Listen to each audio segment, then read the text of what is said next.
Hello, hello. Here we go. It's about that time. My name's Chris. I'm joined by my producer over here, Zach. And introduce yourself. Hello, my name's Zach. He doesn't have his own camera. He wants to do this. So basically, we are the Designated for Assignment podcast. What we're going to be doing here is just going over the game as we see it. I'm going to try to give you guys a little bit of insight onto what these players are doing, a little bit of different commentary than what you hear on the standard television set here. I think it should be a lot of fun, to be honest with you. I want you to ask me questions. Since you've never played baseball, you don't know anything about it, I want you to ask me any questions about what I tell you or things like that. Mm-hmm. For those that don't know, I played high-level baseball, Division I, got a chance to play some minor league professional ball. I've been around a lot of guys. I played against the dude who lost in the ALDS game that just got done playing when I was a kid. Me and Lance Lynn grew up in the same area. We played against each other a lot, so there's some experience here. You know, it's the first game of that we're casting here on the this postseason. So we'll see how it goes here on this. But basically, what I'm going to try to do is just give you a little insight on what these players are thinking, a little bit more in-depth strategy than what they're going to tell you on the TV because they don't really know. I mean, John Smoltz knows what he's doing, but he can't really be honest with you. And he's not going to be able to tell you exactly what's going on. So what I want to do is just kind of give you an insight of what's going on, and we're getting ready to go here. So interesting matchup. McClanahan, rookie. I'm not a big fan of the Rays and the Red Sox, to be honest with you. To be honest with you, I'm not going to be a big fan of this matchup. I thought the game last night between the Cardinals and the Dodgers was amazing. Mm-hmm. It took 4.5 hours. This game may be the same, and it's probably going to be boring.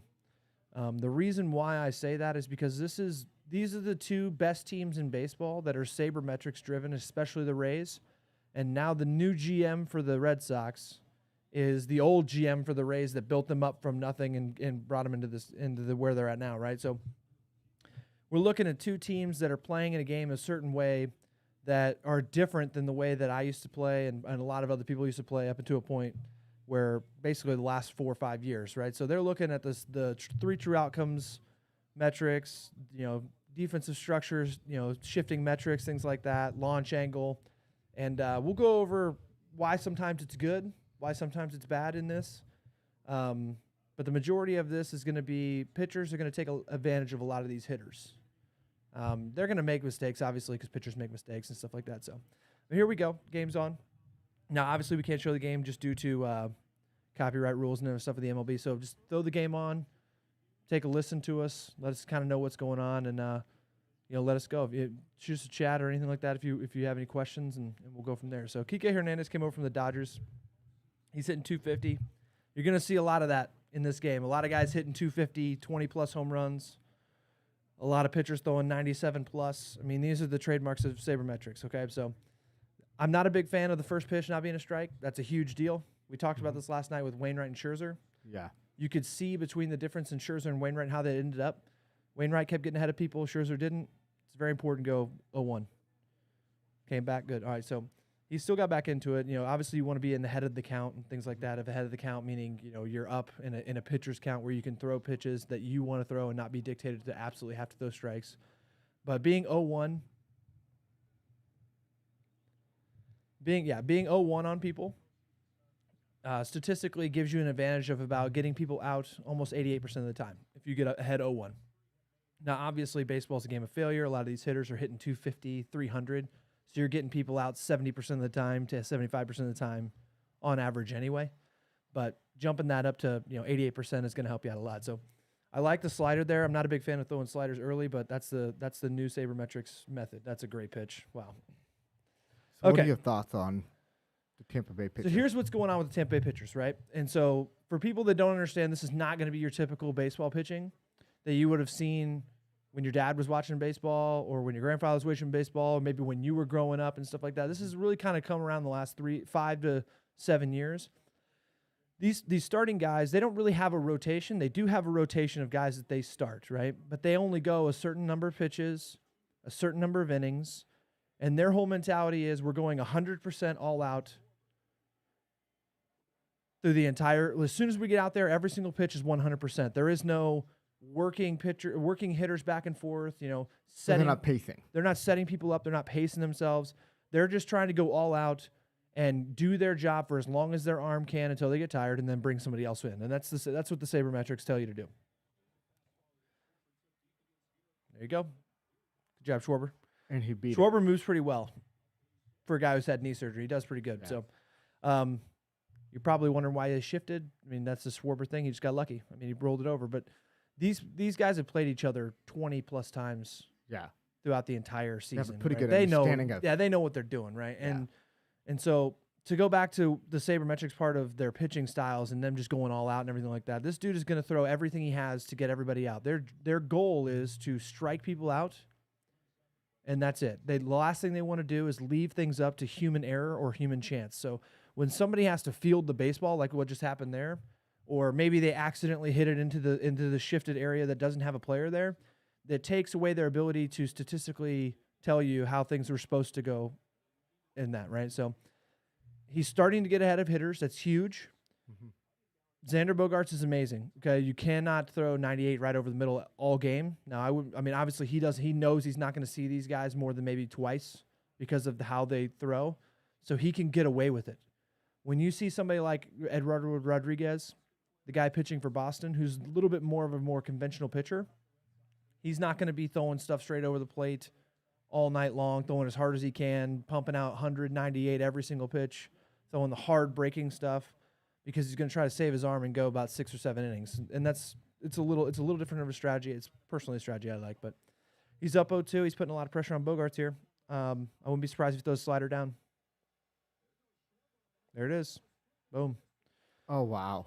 Right. So we're already seeing the difference between old sabermetrics and kind of the newer brand of sabermetrics, right? So older sabermetrics like Tampa Bay Rays, and the way people would see in like Moneyball from the A's back in the early 04 and all that stuff is you never steal bases. You're not supposed to steal bases, right? Especially a guy like Schwarber. Well, Schwarber's pretty quick. Like I was saying, he's not slow. He played He played in the outfield for a while with the Cubs.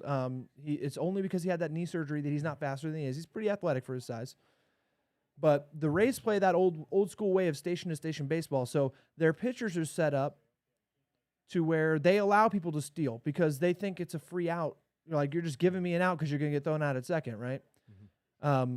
They got the strikeout. That's fine. Now they got a guy on second. But in the new age of sabermetrics, as you can see with what's going on here, they're starting to implement these steal. If you're going to give me the free base and you get a free jump like Schwarber just did, it wasn't even close. He was there no matter what. They're going to take it, right?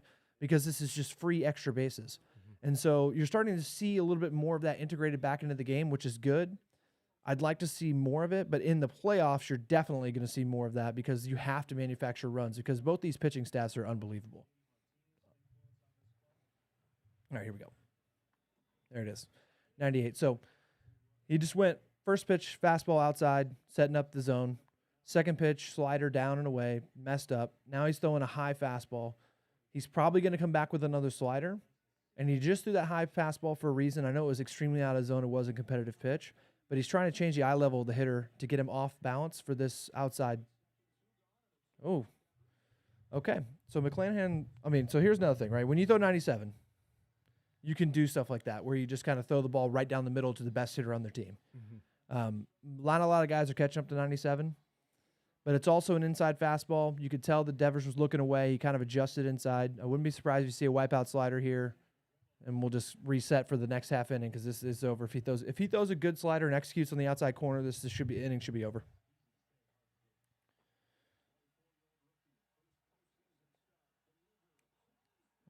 Wow, 100 miles an hour right there. Right down the middle, Hundy.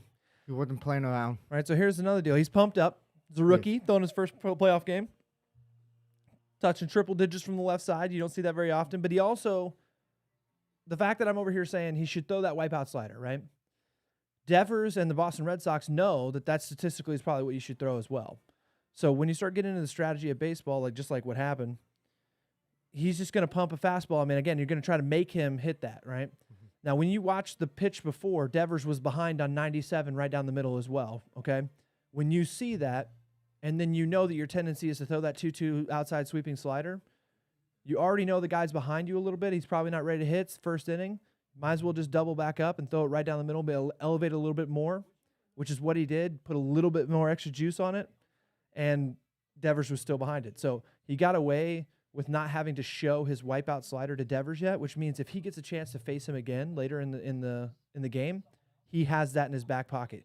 Devers hasn't seen the slider that's wipeout, and he can use that as he can still has it in his back pocket for an out pitch, which is huge, to be honest with you. So this is going to be one of those games where it's going to come down to the statistical probabilities of who's doing what. But if the Rays are the best pitching team in baseball, ERA wise and stuff like that, so they're going to be good.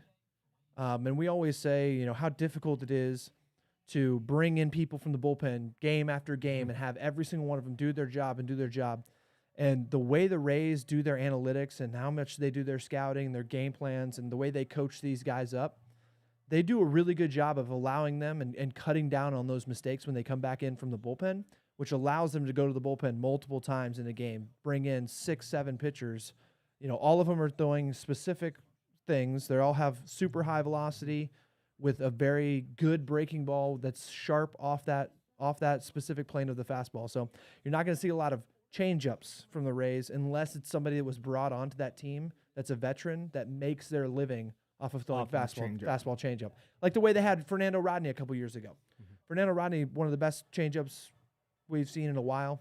97, 80, 85-mile-an-hour change-up. It's a completely different thing, and you just don't see the change-up a lot in current baseball, because why would you throw a changeup when you could throw an 89-mile-an-hour slider that nobody could ever catch, more or less hit? So here's the difference between this year. So the Rays last year went to the World Series. Great team last year. Now, they made a lot of boneheaded moves from the managerial position that lost them the World Series, and that comes back to the whole sabermetric stuff that we were talking about earlier. But their offensive lineup this year, with the addition of Nelson Cruz bringing up Wander Franco, they have a better offensive lineup this year. I wouldn't be surprised if they can make it all the way. And they've owned Boston all year. But I still think Boston's going to make this a close game. They've been playing really well. There you go. So 84. That looked like a changeup because this dude throws hard. I mean, unless he's trying to settle in, I don't know. That was a little odd. That was different. Yeah, you're not supposed to see that. I'd be surprised if he throws another one of those. All right, so he's only throwing 85. I know he's been injured some points of this year and some last year, but basically at this point, what he's trying to do is establish the outside of the zone. Right? He wants to establish for the umpire that he can hit the outside corner with his fastball, which allows him to make more adjustments as the game goes on. Mm-hmm. And it's very specific. Here comes curveball. Yep, slider. Ooh, cutter. That was inside. That was a cutter in. So he did throw 2 changeups. Those are not obviously fastballs because it's very awkward and weird for somebody to start 2 pitches in a row off speed at the beginning of the game. Okay, maybe he's not. Maybe this dude's just throwing weird. Maybe his cutter is an extra 5 mile an hour faster than his fastball. There's something going on with Rodriguez. I haven't seen him pitch in a while. Usually he's about 92. If he's only throwing 85, this could be a short stint for him. That's not going to cut it in the majors. Did you say he got injured? There it is. There's that 92. That's what I thought. Okay, so here's the deal. What's going on right now, and you can see it a little bit. That ball's up and out. Rodriguez is kind of pulling his front side, pulling out right now. You can see he's a little. I don't want to say he's rattled already, but when you miss on the outside corner like that 3 times in a row, and you're throwing 86 and you're still kind of not loose because he pumped it up to 92 there. He's expecting to get one of those calls because all 3 of them are in the exact same spot, right on the outside, but he's getting squeezed is what they called it. And he's going to just hurt himself. He needs to start establishing the outside corner and actually hit something in the zone. You can't start establishment just outside. That's what I'm talking about. Mm-hmm. So you can't establish the outside corner of the zone by throwing out of the zone. Right? These umpires know what you're doing. If you're going to try to establish an outside corner, which means you're setting up the umpire to say, this is where the outside corner of the strike zone should be, and I'm going to constantly hit it so you know when I get later in the game that I know what I'm doing. Mm-hmm. You can't sit there and just throw on the outside, and not hit that because the umpire has his own pre-established zone that he's already got up there. I mean, they've been doing this forever. So he did a good job starting this off with an establishment fastball, That one he just tried to overthrow, and he kind of pulled his front side out and let it go a little bit.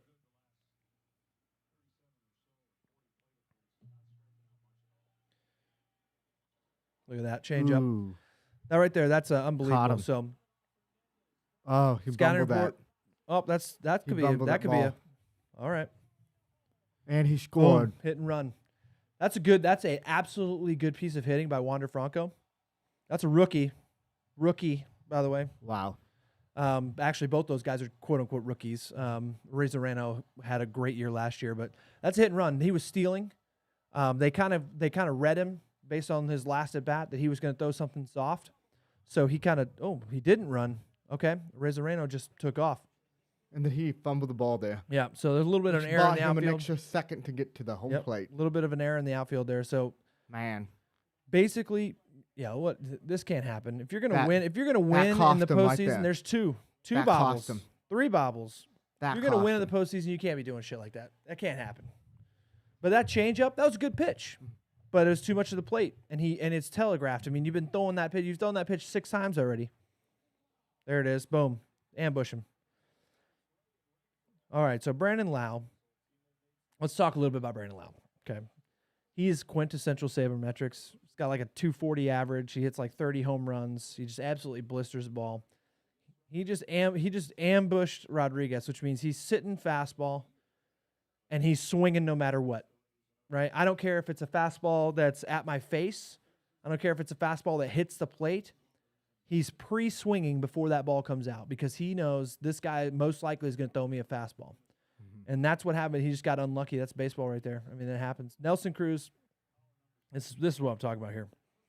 Nelly Cruz, ageless wonder.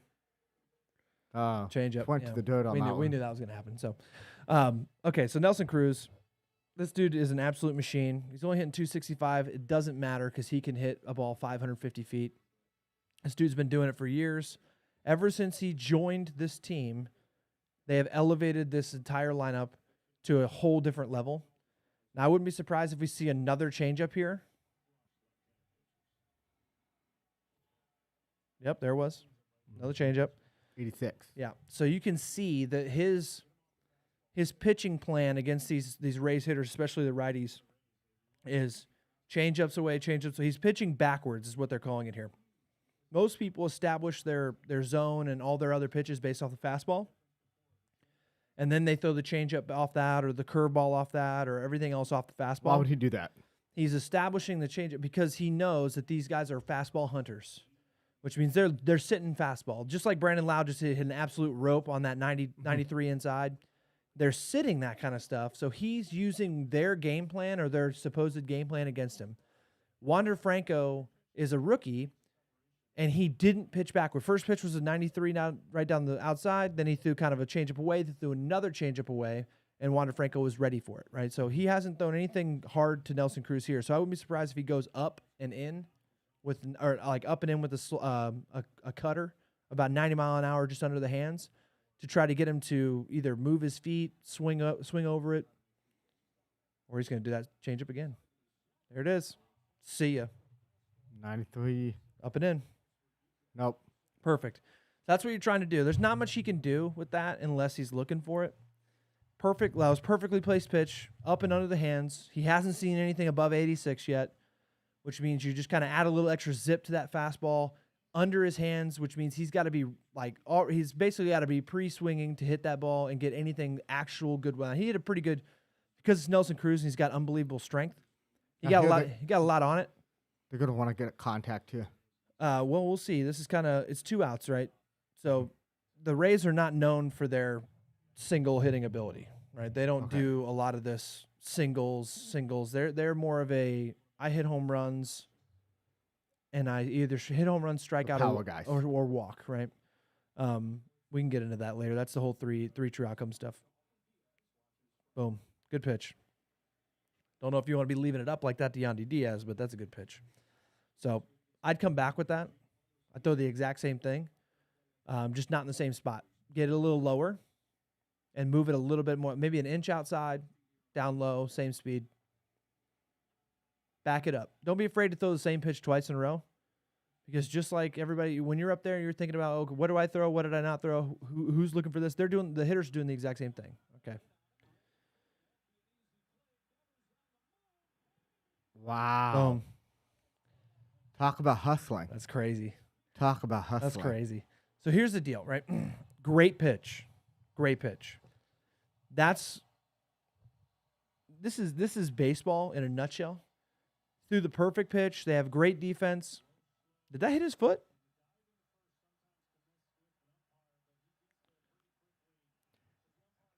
But Yanni Diaz just got a little piece of wood on it and hit it in a spot where they weren't. I mean, it happens sometimes. He's safe. Boom, safe.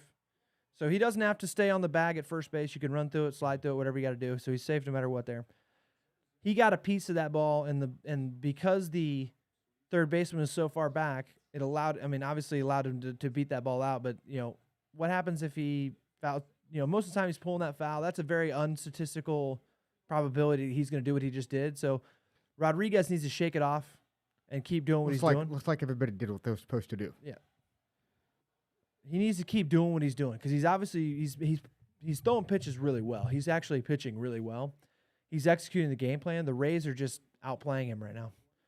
I mean, the hit from Franco, that right there. I mean, that was luck. I mean, when I say luck, I mean obviously he had to put wood on it, but it's kind of lucky that he put it in that spot. It's more like a swinging bunt. The way the ball ended up in that direction. Yeah. Boom. Look at that. That's a great fucking pitch right there. Right on the line. That's a great pitch. So he's starting to try to establish that inside cutter to righties, which means he wants that ball to run in under their hands and just miss the barrel.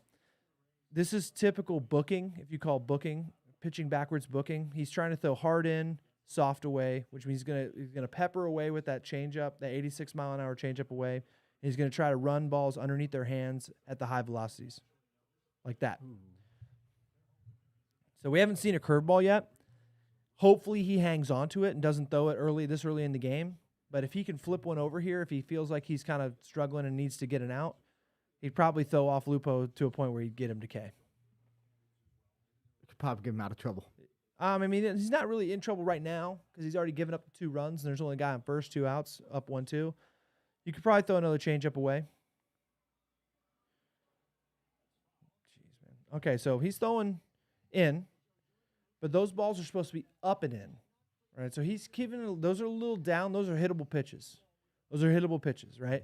The 2 that he threw to Diaz and Nelson and Cruz, those are the pitches that you want to do. Diaz just kind of put the ball accidentally in a spot that ended up working out for them. Cruz flied out to left, which is what you want to do with that pitch. That or you want him to just take it and get a called third strike. But you can't be leaving that ball down if you're going to go inside like that. Here you go. Change up away. There it is. Okay. That's the most telegraphed pitch you could ever see.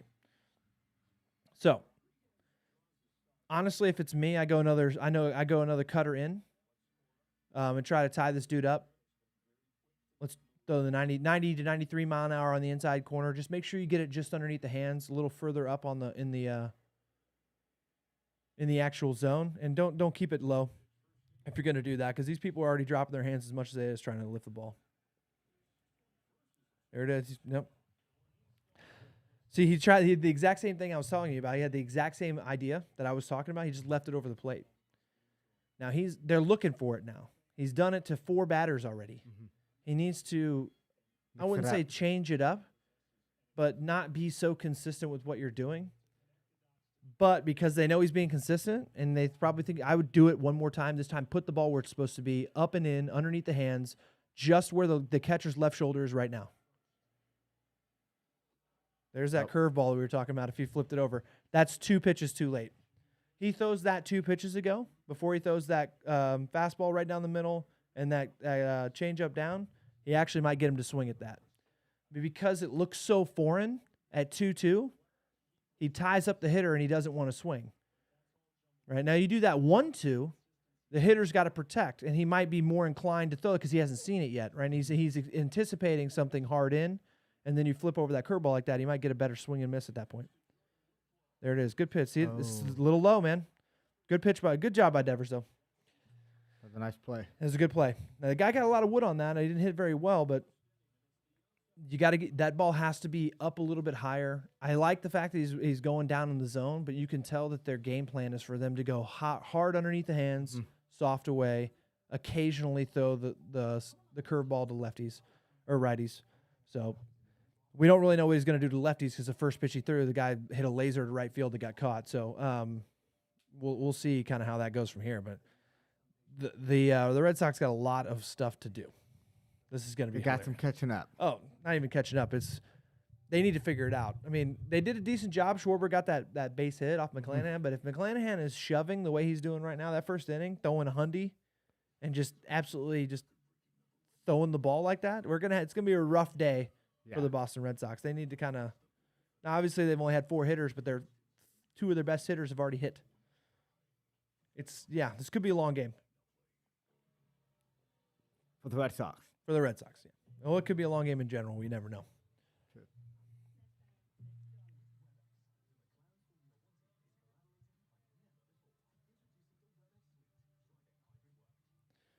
So, yeah, it was interesting. The Chicago-Houston game, man. I picked Chicago thinking Lance Lynn was going to be Lance Lynn that he has been, normally, and he did not have a good game. He had an off day. He had an off day. Well, I'm not going to give it he had an off day, but McCullers, the other pitcher, just, man, he had a game. Yeah, he had a game. He almost threw 7 innings. That doesn't happen very much nowadays. His slider was on point. He was making people look silly. It's hard to make the White Sox team look that bad. There's still a series to be played. Yeah, I get that, but it's one of those things where the first game of those series, especially in a 5-game series like that, really can kind of dictate how you do the rest of the series. That's true. And when you have your number one guy with 23-something playoff game experience, 8 games started in the playoffs, World Series champion on the mound, and he comes out and he gives up 5 runs in 4 innings. It's tough. It's tough. It kind of chips away at the confidence of the entire team and the rest of the starting staff. Absolutely. When your best guys kind of not really coming out and putting it on them like you want them to. And then you got Houston's I mean, I don't know if you would consider McCullers Houston's best guy. He probably could be considered that, but he had a game and it was pretty ridiculous, right? But I like both those teams. The Houston has one of the most complete lineups, so it doesn't surprise me they put up that many runs. I just thought, Lance Lynn would make it a little more competitive. But see, there you go. 2 hits. That's it. Yeah. That's it. Don't walk people. Lead off walks. You walk a Arena at the beginning of the game, it costs you. Boom. Look at this dude. He's in control of the strike zone. He knows he's in control of the strike zone. This guy knows what he's doing. He's a rookie, and he's absolutely just dotting up the zone here, putting it where he's pounding in nails with fastballs here and a slider. Ooh. They didn't give it to him on that one. It's a little too much run. It's a little too much run. Now, if that ball might be a little lower in the zone because he's established he can hit that low zone, he might have gotten the pitch, but it's only a 2nd inning. Some umpire's not going to give him something just barely off the black until you've established what you're doing on throwing fastballs. You got to earn it here. This is a playoff game. Boom. Nice. Get down. Nice. So we got a single. So right there, okay? So here's the thing that I'm not a big fan of when it comes to the Rays, but I do like the team. Their starting pitchers, a lot of their starting pitchers really only have 2 pitches. They got that for the hard fastball and then that really sharp off-speed pitch that plays off of it, right? So some of them have a 3rd pitch that they throw maybe 2 to 5% of the time.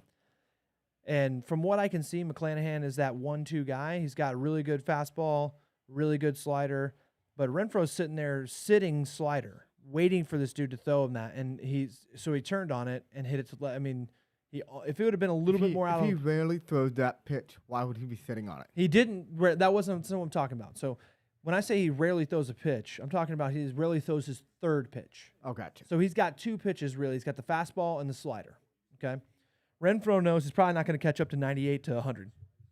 So let me sit on that slider early in this count. And he got it. And if it was a little more out in the zone, he might have been able to do something with it, put it in the stands. But because he even was sitting on it, he got his hands around it and got himself a single. Now, you would want that ball to go out or maybe not hit off the wall like that and go directly back to the outfielder so you can get a double. But still, nobody on, 2 high fastballs here. We'll see how McClanahan feels after giving up that shot to left field. If he feels like he needs to get an out here, you're going to see a slider. If he feels like he can out-muscle Verdugo, you might see another up fastball. It's going to really kind of dictate his attitude as a pitcher. There's a slider. So he needed the out. Oh. Very uncharacteristic of the Rays. Oh, wait. No, it's not. So sabermetrics, and that's Brandon Lau. We can go talk to him about him again. They do have an emphasis on defense because it's obviously a part of some of their stuff. Mm-hmm. But the Rays really aren't super concerned with defensive runs saved, which is being able to make plays that other people at your position don't make. He's out there to hit the ball. He's not, I'm not saying he's a great fielder or bad fielder or anything like that, but that's not his specialty. No. His specialty is hitting absolute liners in the gap or hitting bombs, right? So it's things like this that can cause you to give up things. The Rays are not wanting that guy to hit the ball. He wants to strike out. He's getting into trouble here because he's starting to see they're trying to strike everybody out as much as they can, and when people start hitting wood on things and sitting on certain pitches and putting the ball in play against these teams, it puts a lot of pressure on people that don't have very good defenses. Mm-hmm. And this is the way the Red Sox come back in this game. If they want to come back, they need to start hitting the ball. Just put it in play. I'm not talking. You can't just keep swinging through fastballs and hope that maybe you connect with one and hit a 3-run homer. You need to put the ball in play here and make that defense, who statistically isn't like the middle of the pack of the MLB, make some plays to make sure that you don't just get absolutely roasted here. Down fastball, 2-1. All right, here we go. No outs. You might see in other teams they might want to lay down a bunt. I mean, he's been hot, obviously, in the second half. Dolbach can go yard at any time too. He's got a lot of power, but none of these guys are catching up to this dude's fastball. All of his hits have been off of the slider, which is probably the reason why he's just going to keep going fastball here. There's no reason. I mean, these guys haven't even come close to putting that ball in play off of this 98 to 100 mile an hour fastball. At least that's what I'm thinking. I'm seeing these guys swing. I've seen two good hits off of my slider. There it is. Brandon Lau. Huge. That's a makeup. Good job. Obviously, that ball's scalded at the second baseman. All you have to do is get in front of it and just kind of block it like a catcher. But that's perfect. I mean, like I said, this dude's just going to throw fastballs. They finally squared up a fastball. You do exactly what you're taught to do when you're a kid. Hit that ball right back up the middle. It's just right back at the Rays. Nothing you can do there. That's just baseball. I mean, that's a good play by Lau. That ball is absolutely smashed right at him. So they have a play on. Oh, that ball running on third. That ball hurts to get hit by. Oh, it absolutely hurts. That ball is going 105 off the bat. Just absolutely slammed. There's another slider. Oh, get down. Good job. Kiermaier's quick. Got out of it. He did. He got out of it. It didn't affect him. The error by Lowe didn't affect him. No, it didn't. So Still 2 hits. Yeah, that's huge. So wow, he got out of it. I don't know how long we're going to see that pitcher. Why do you say that? Because that's what the Rays do. You get into a little bit of trouble, you start seeing a little bit of chink in your armor, stuff like that. They take you out. Even in the third inning. Doesn't matter. They'll pull him out. Doesn't matter. Third inning. Doesn't matter. Really? Yep. I wouldn't be surprised if they let him go one time through the lineup, bring in another guy. That's how they play, man. That's how they play. It's not old school baseball where you let some guy go for 120 pitches. You know, once you start getting to a certain limit that they've set before the game starts, they take you out. I mean, last year, we talked about this yesterday when we were talking about Wainwright and Scherzer and stuff like that. Blake Snell was throwing a no-hitter in the World Series, and they took him out with 70 pitches with a no-hitter going because that's how they play. They ended up losing the game, and it ended up costing them a World Series. Yeah. And that's, you know, when you start playing teams that are really good and complete lineups like the Boston and not Boston, but Chicago and Houston are on the other side of this bracket, those things get a little tougher, right? And then the more you play those games, the more statistically your things don't work out. So the management playing the game like it's on a script or something. Yeah, these sabermetrics guys do a really good job of winning games in the regular season because statistics hold up over 162 games. Obviously, because that's what you're basing everything on a full season. But when you're playing games where I have to win now, and if I give up 2 runs here, it completely changes the entire feel of the game. Those statistics tend to break down.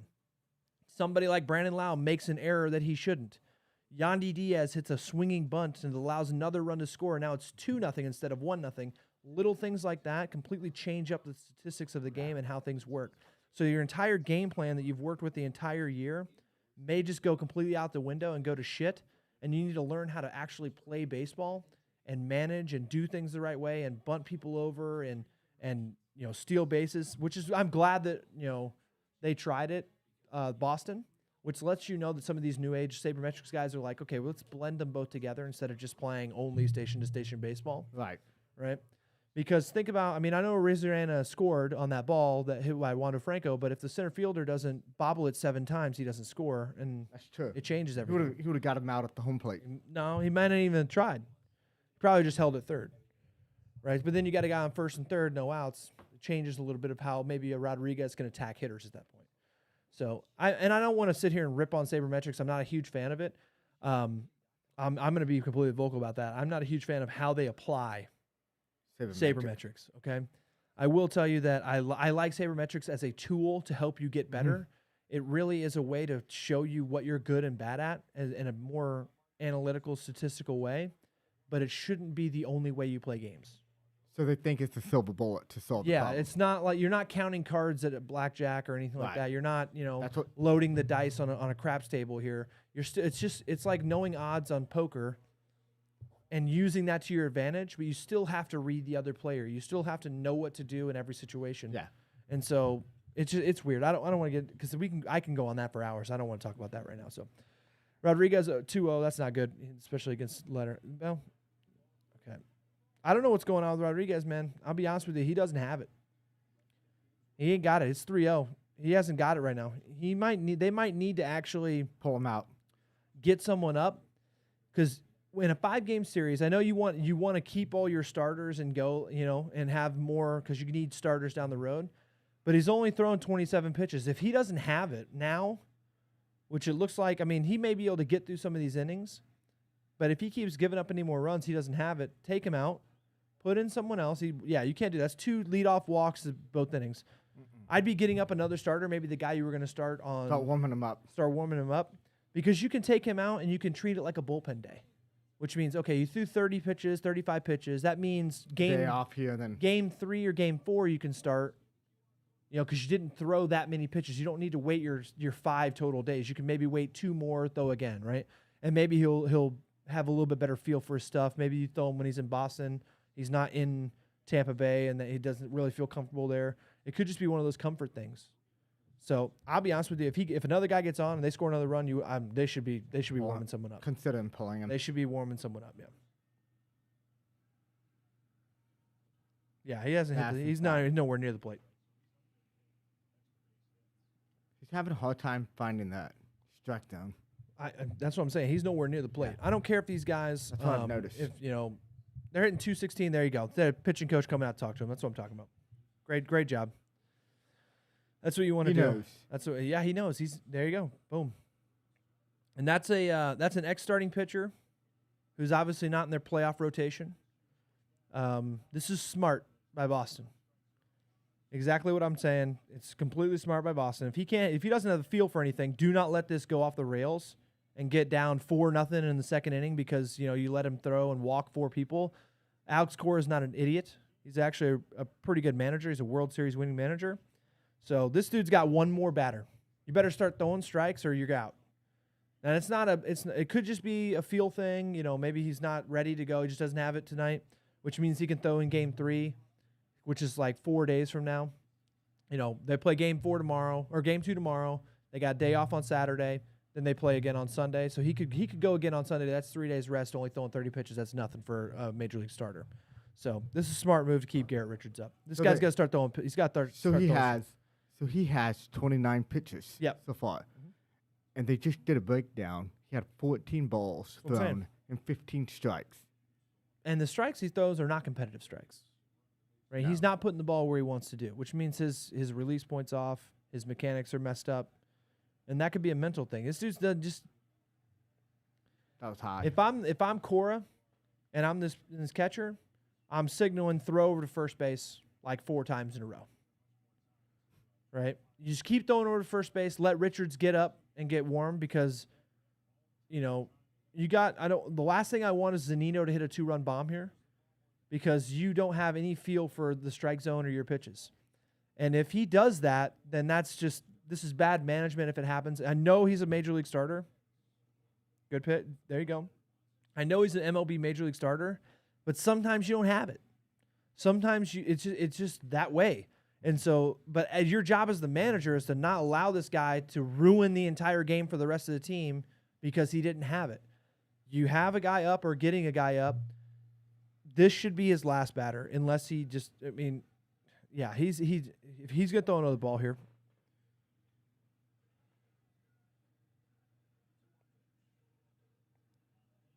Strike. Yeah, so you can see he's kind of letting off his velocity.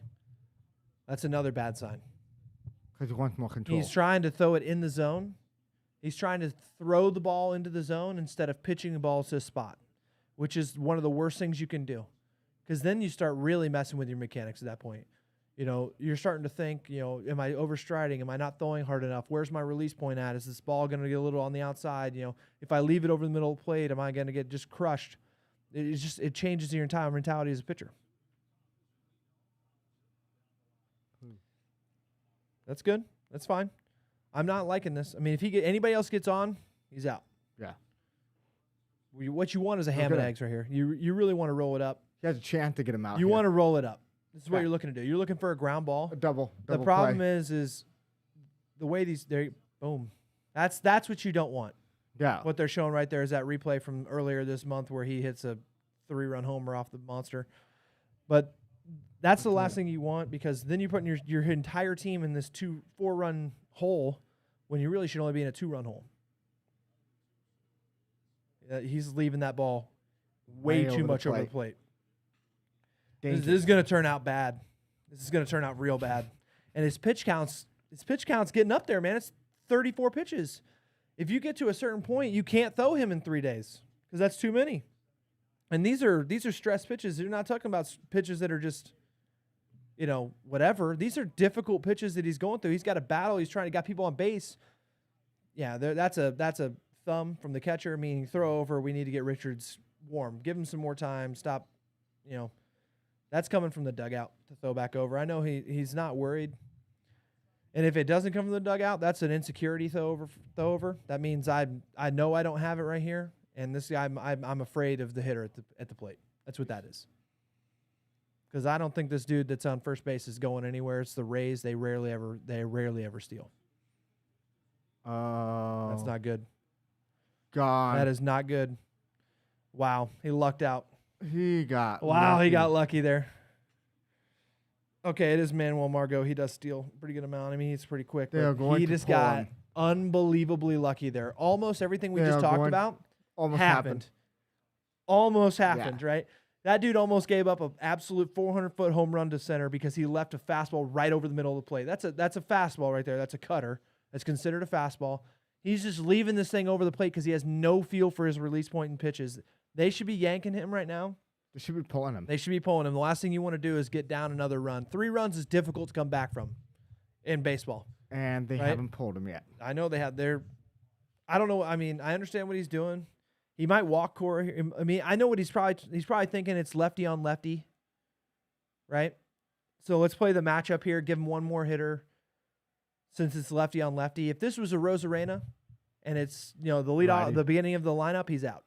He actually might be out after this pitch, after this at bat.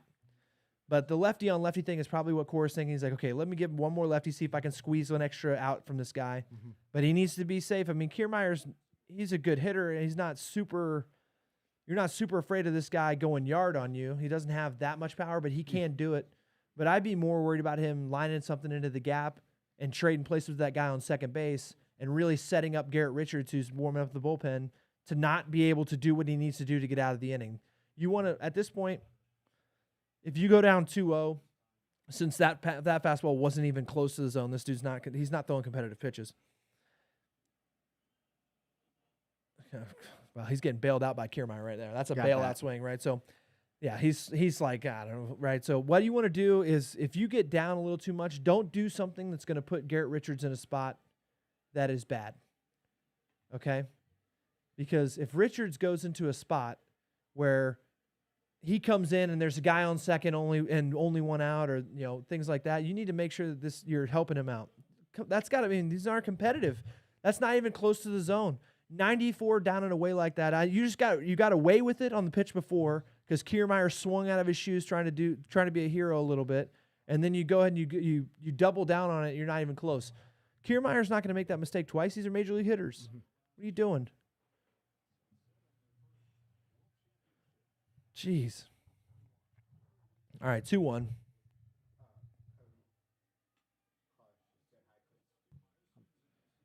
Cool. So, how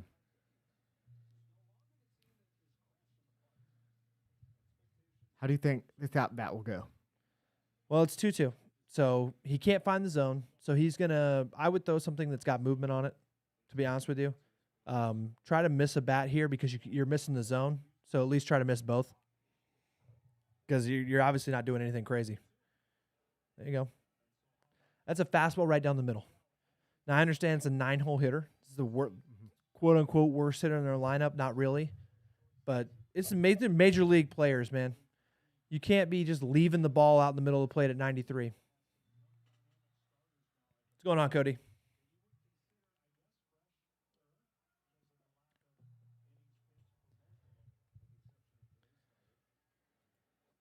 Oh, man, bailed out again.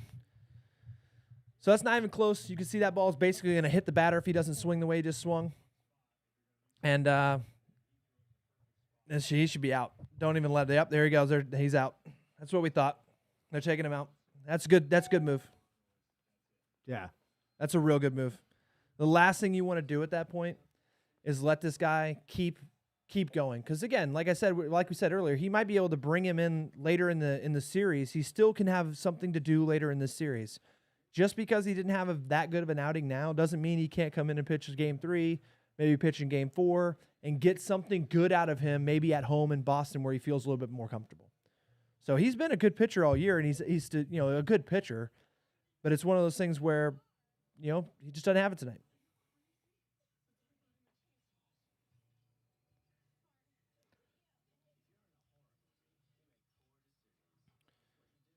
All right, Garrett Richards. Let's see what you got here, buddy.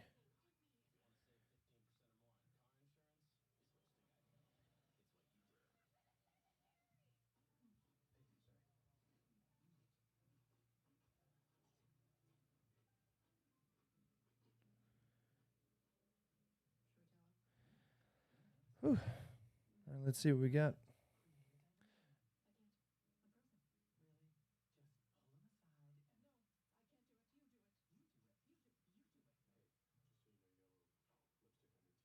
Okay. All right. This is about to be this could end up going bad either way. Hopefully Garrett Richards can come in and do something. He was a pretty good pitcher when he pitched for the Angels. He's got good stuff. He throws pretty hard. He's got a really funky delivery, which is not really going to matter against the Rays because they really don't steal bases that much. They have one or two guys that might take a base on you at some point in time, but it allows him to have that long delivery to the plate. So, but he needs to come in and stabilize. So how would the long delivery affect it? Well, when you're long to the plate, right, and when I say long, I mean it takes you a long time to deliver the ball, regardless of how hard you throw. It gives the runner that much more time to steal on you. And some of these guys in the majors, they only need a second. Maybe 2 seconds. You give them a little bit extra time, even a half second extra, and they swipe the bag like it's that, right? So when you got somebody like last night when you're watching Kenley Jansen, the closer for the Dodgers, and he's got that huge leg kick, and then he drops down, and then he keeps going. Things like that, most of those closers, they're not worried about guys on base. And so when you get somebody on first base against them like Edmonds, and then he steals second immediately, and it was just like, okay, you just let him have the bag. Yeah, just let him have the bag, right? There's not really much you can do. I mean, but when you play a team like the Rays that are kind of more station-to-station baseball, they're not really doing a lot of running. That kind of stuff doesn't really matter. So it used to be a huge deal, not anymore. This is dangerous, man. This is one of the most dangerous hitters they got. This guy hits a lot of homers. He had 10 home runs last postseason. Obviously, they're just throwing up the numbers here, but this guy's pretty dangerous. He's got a good swing. He had 20 this year so far. Let's see. Oh, that was, yeah. Funky delivery. Super weird delivery. Now this guy used to throw 97. He was going to be the guy for the Angels. Now the Angels were going to have this guy should have been a top line starter. He was unbelievable, and then he was running down the line trying to make a play at first base and basically tore his knee out. And wow, just like it was bad, right? And so how long has he been out for? Ever since then he's kind of been on and off. He's just kind of a guy now. Wow. So he still throws 94. It's not bad. He's got a lot of movement. It's real herky jerky, weird delivery. So when you watch this guy kind of throw, you can see how deceptive he is against these hitters. But right now he is, again, we're in the same spot as he is with Rodriguez. You need to establish somewhere in the zone that you can throw strikes. The first ball was a good one. That one, I mean, I know you want to go up and in to keep this guy off from diving over the plate, but I mean, you can't be leaving balls up and out over the plate against this guy. So what the catcher doing here? You just calling time because they got mixed up on signals. Oh, okay. So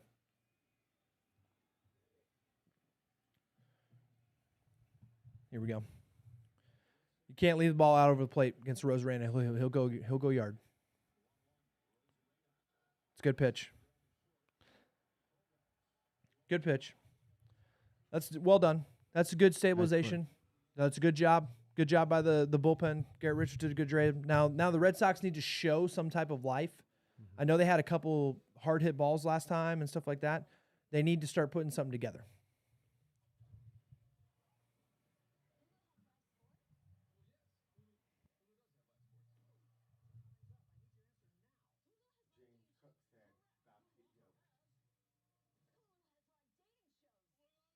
Yeah. All right, let's take a look at this. I want to know, Cook, who's about to get yoked? Somebody's about to yoke something? Yeah. I'm getting messages from people telling me I'm overreacting about stuff, and no, I'm not overreacting. Obviously not, since everything I've said has basically happened. That guy almost did take a yard. He did. He almost did it. It was literally everything that we were talking about. Yeah. He just missed making that a 4-0 game. It was close. It was very close, right? The little things like that, that's what win you playoff series. You can't overreact and this isn't the regular season. You know, you can't be sitting here saying stuff to people and, letting guys give up 4 or 5 runs in 1 or 2 innings. You need to do what you got to do and win games. Every game matters.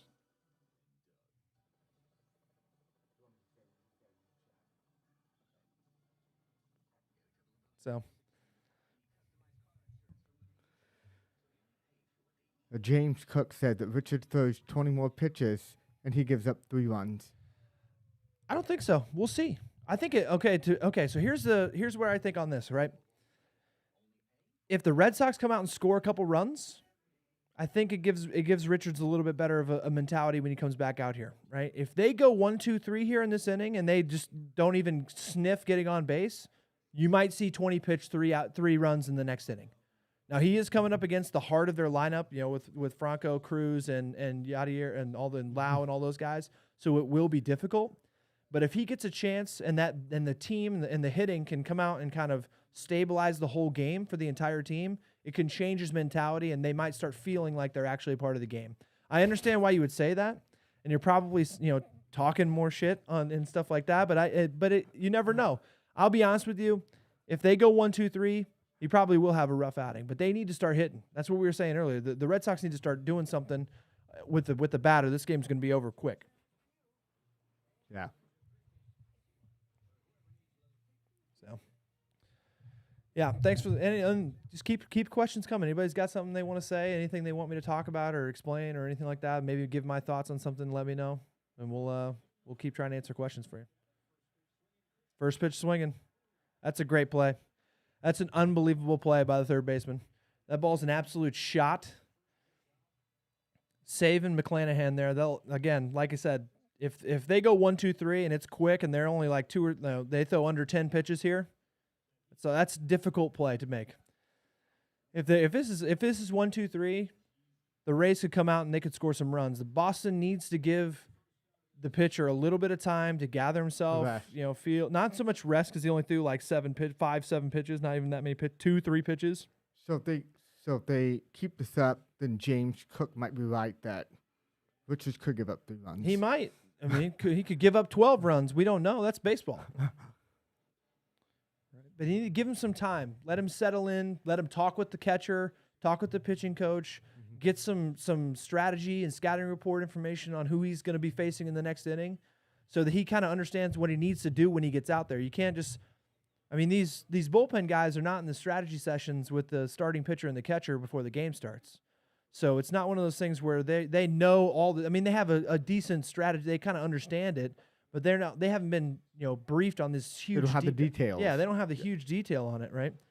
And so we need to see a little more time, let him get some information, maybe understand a little bit, get himself to catch up and kind of go from there. And it wouldn't hurt, obviously, for Boston to score some runs here. If they want to win the game, they got to score obviously 2 runs. I'm not going to John Madden this and say, well, if they want to win, they got to score runs, but it's true. But they need at least 1 run this inning, to be honest with you, and that's not going to do it. Yeah, this is not looking good, man. This is not looking good. I will tell you that the guy that I want coming up right now, though, is the guy that's coming. Schwarber is the guy I want coming up. Obviously, you got to hit in the first. This dude's a pure hitter. He wakes up and he's ready to hit. All this guy does is eat steaks, pound beers, and hit bombs. That's all he does. You can just see it. He's one of those guys who just loves baseball. Yeah. And so he was that way when he was at he was that way when he was in Chicago. He's been that way for his entire career. He's that way when he was with the Nationals. So I really like it. See, they already have another guy up. So they may not even throw Richards. So, but we still need a long at bat. I want to get something going. Let's show some type of life as a hitting group, as a unit on the offensive side.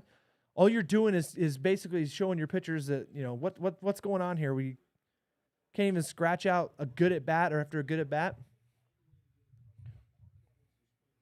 James Cook said, eat steaks and drop bombs. You forgot the beers. I forgot the beers. Chugging beers, eat steaks, drop bombs. That's all he does. He wanted that one. You could see it. That was right there. McClanahan just got away with one. He just got away with one. He just threw 97 right down the middle. That's something you can't do to somebody like Schwarber. In the wild card game, Cole threw him a 97-mile-an-hour fastball up at his eyes and he took him yard.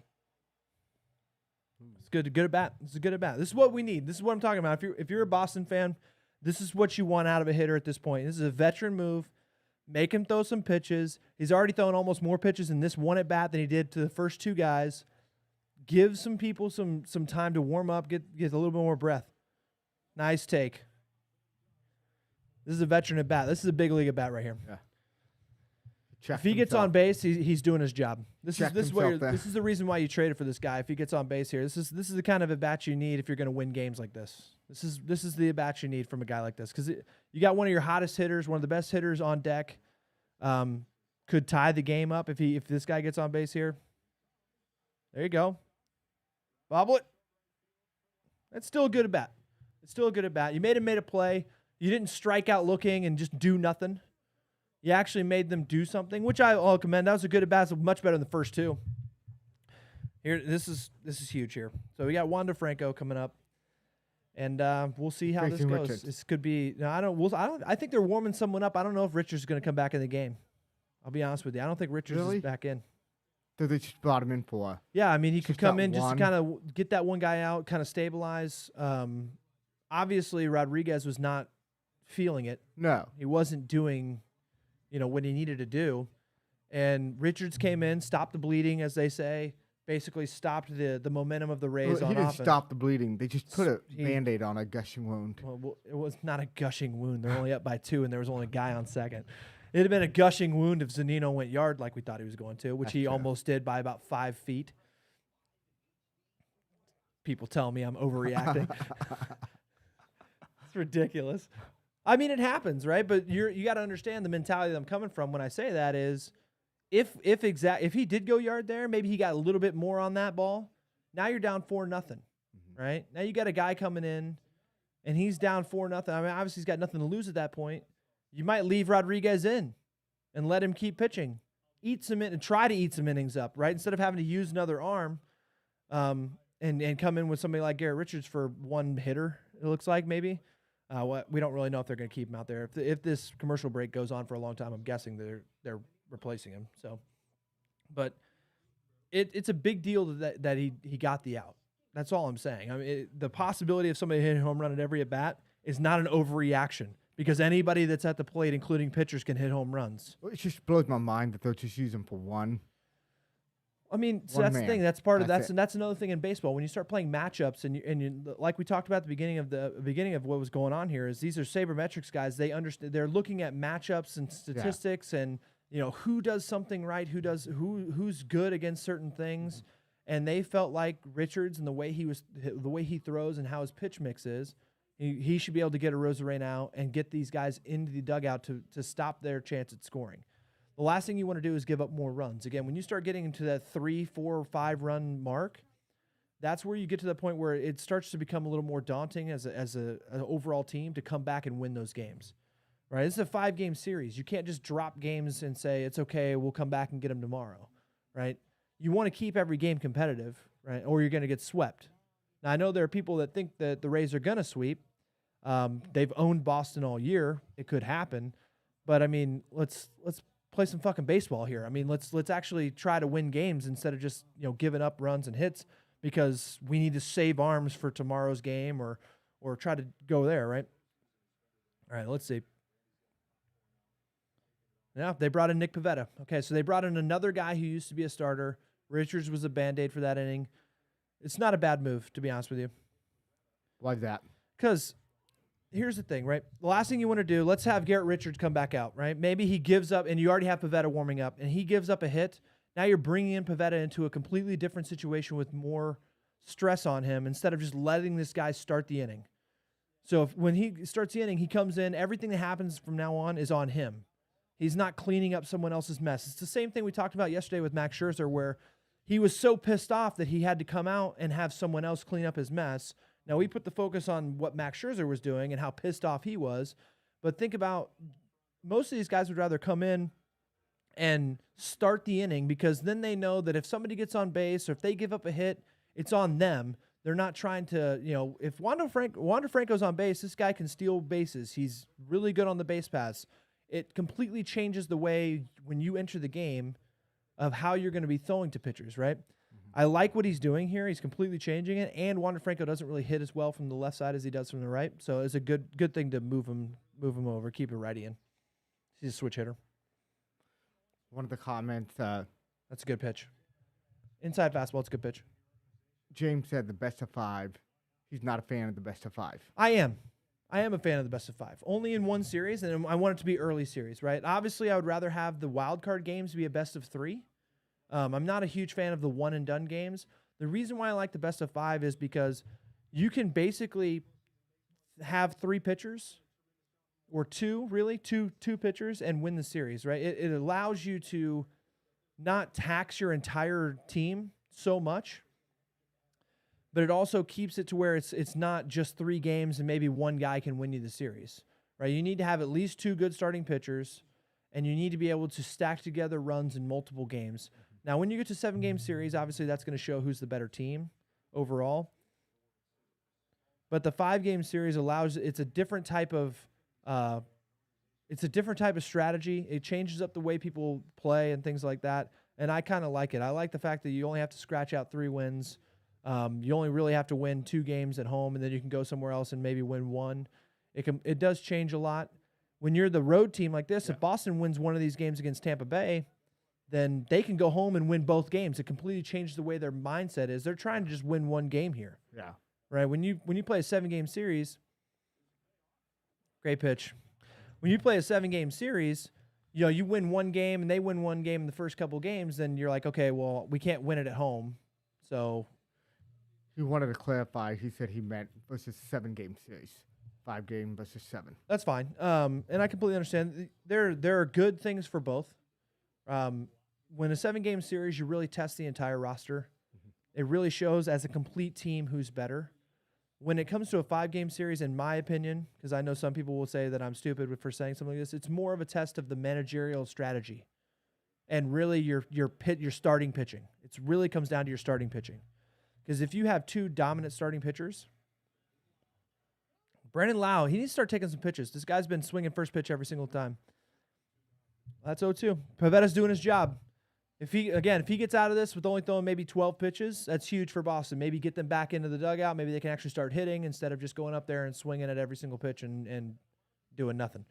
But the 5-game series really kind of tests the top end of your rotation, right? Who has the best 1-2, right? Who has the best first starting pitcher, second starting pitcher, and then maybe lose a game, repeat, go back, and then you start those 2 guys again. And it's kind of a test of strategy and who has the best overall upper half of their starting pitching. Where the hell was that? You can't not get that call against Nelson Cruz. You have to get that call. That's ridiculous. That's a perfect pitch, 0-0 to Nelson Cruz. You can't do anything with that. Okay, they've established the zone. Let's go. Those strikes.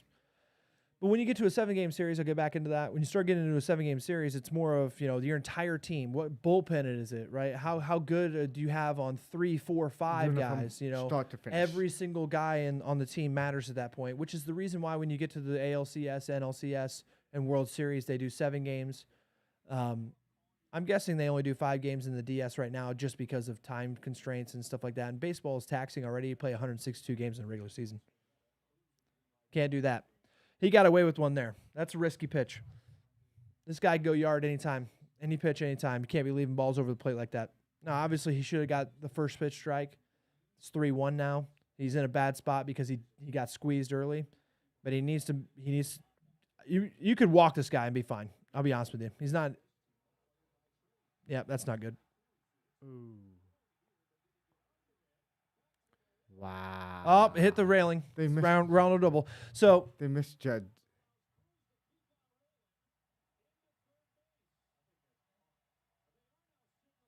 Ground rule double. wow. What happened here? Okay, so the Rays play in a dome, but they Okay. also have catwalks that are super low. Okay. And it looks like if it hits one of those catwalks after a certain point in the outfield, they give it an automatic home run. That's a park rule. Well, So what happened was that ball got to a certain point and it hit one of those catwalks up there and hit it and came straight down. He basically hit he basically hit the fucking roof of the building. That's how high he hit that ball. Look at this. Ready? So basically what they're saying Bam. is it would have been a home run. If that thing They hadn't been say there. if it hits to a certain point, if it hits that catwalk, but that probably would have actually home been run. caught. You think so? Right? So if they hit it right here, a batted ball hits ring A or B in fair territory, if caught by the batter's out, right? If it hit, because it hit the back half one, right? C ring, it's a home run. Wow. How do they come up with these determinations? That's what I want to know. See, these things are these are in the playbook and the rule book. All the managers are told this before the game starts. They can't be mad about that. But again, like I said, you can't do that. You can't leave balls over the plate like this to Nelson Cruz. He's just going to take you deep. That would probably have been caught. I'll be honest with you. And James just said that he believes that's the worst stadium in baseball. I hate the It's not stadium. even close. I hate the stadium. There's a lot of people here that want the Rays to move. Even the Rays want to move out of the stadium. Nobody goes to the Trop. It is a bandbox shithole. I can't stand it. I'm not advocating for this stadium at all. I do not like it either, but those are the rules. You got to play by the rules. Don't throw a 3-1 slider right over the middle of the plate to their best hitter, and you may not have to worry about it, right? Wow. Maybe throw a competitive pitch. Period. Where is that? What is that? That's what I'm talking about. I mean, that ball basically hit the umpire on the head. Let's do something here. I mean, you got 2 outs really quickly, and then you're just going to fall the fuck apart.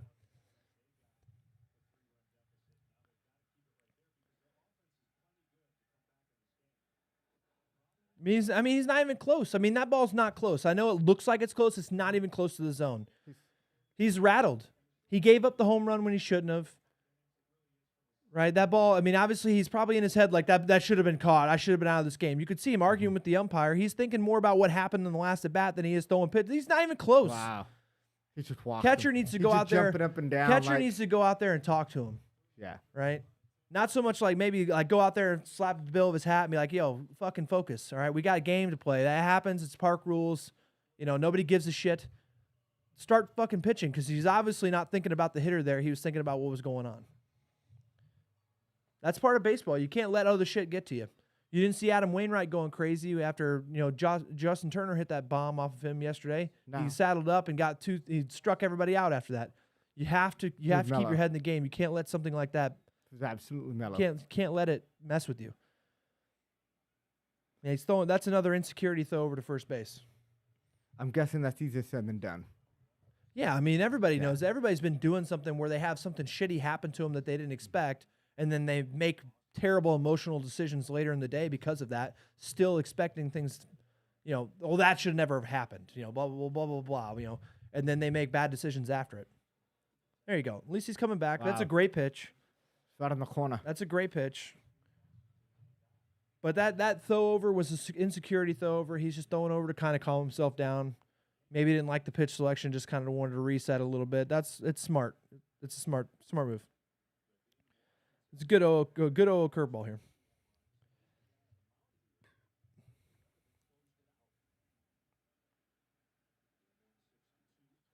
Yeah. Oh, that pitch. That's not good. That's fastball right down the middle.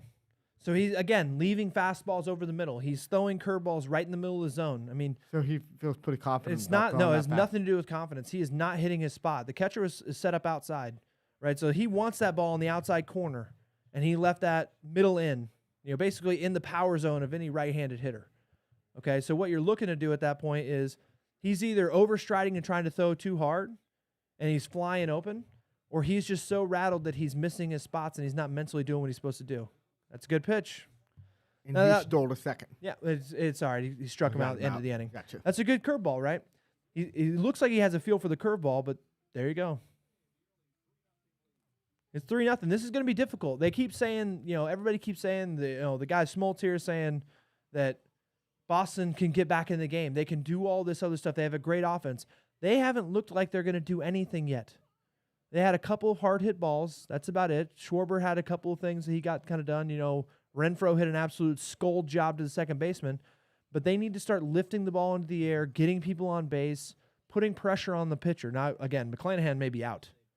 They may take him out because that's kind of what the Rays are. I didn't see his pitch count. I don't know if he's at 45, 50, something like that. But they need to start doing something on offense. They need to start figuring it out. You can't keep putting your pitchers in the situation where it's 1, 2, 3 right back out there. Hey, just so you know how that guy just hit a home run? Got to get right back out there and see what you can do again. Hey, remember how you walked that? Get your ass back out there. You don't really put a lot of confidence into your pitcher when you're not even sniffing hits. You're not even looking like you might scratch a couple runs to get back in the game.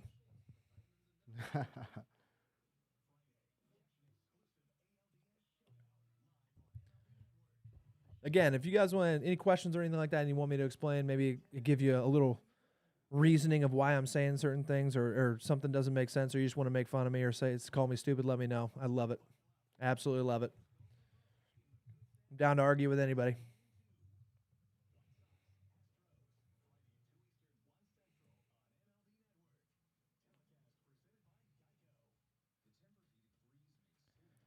All right.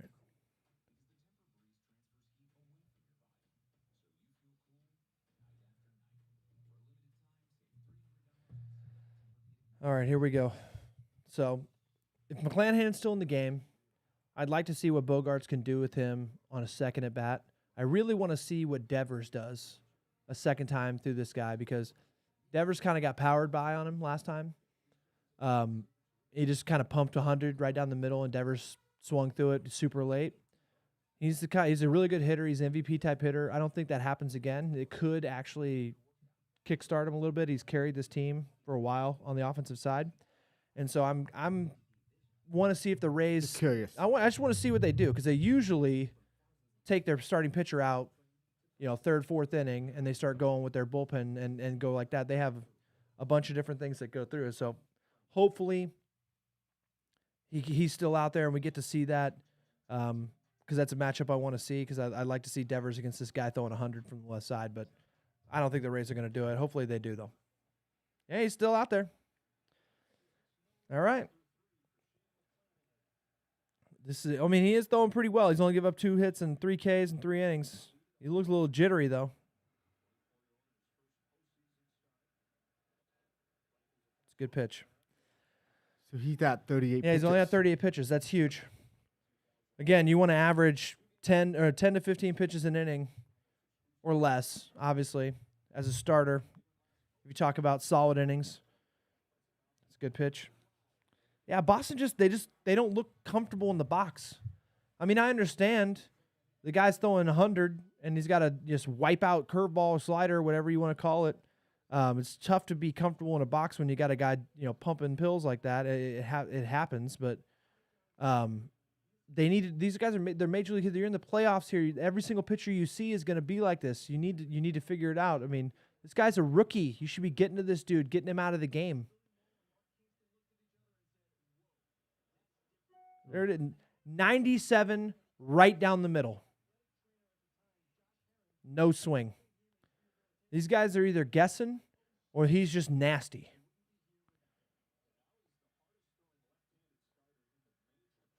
Yeah, he's just pumping it by him. Why would you throw him anything else? He hasn't even looked like it's close. He needs to cut down the swing and try to make contact with this because he's not even close. It's not. I mean, he's probably going to wipe out slider him here because he's like, okay, I got to gear up to hit this 97, and then he's going to break him off one, make him look super silly. But why not? Why not throw another up heater for 105? There it is. It's the first time he's got any wood on a ball. Now he breaks him off a slider here. Now he kind of makes him look a little stupid. Yeah, break him off. I mean, he finally got a piece of it. I mean, you could justify maybe going up the ladder another rung, throwing it just above the zone, try to pump it back up to 100 and do what you did last time he was up. Or you could be safe, just throw your wipeout slider out pitch and move on to the next hitter, keep your pitch count down.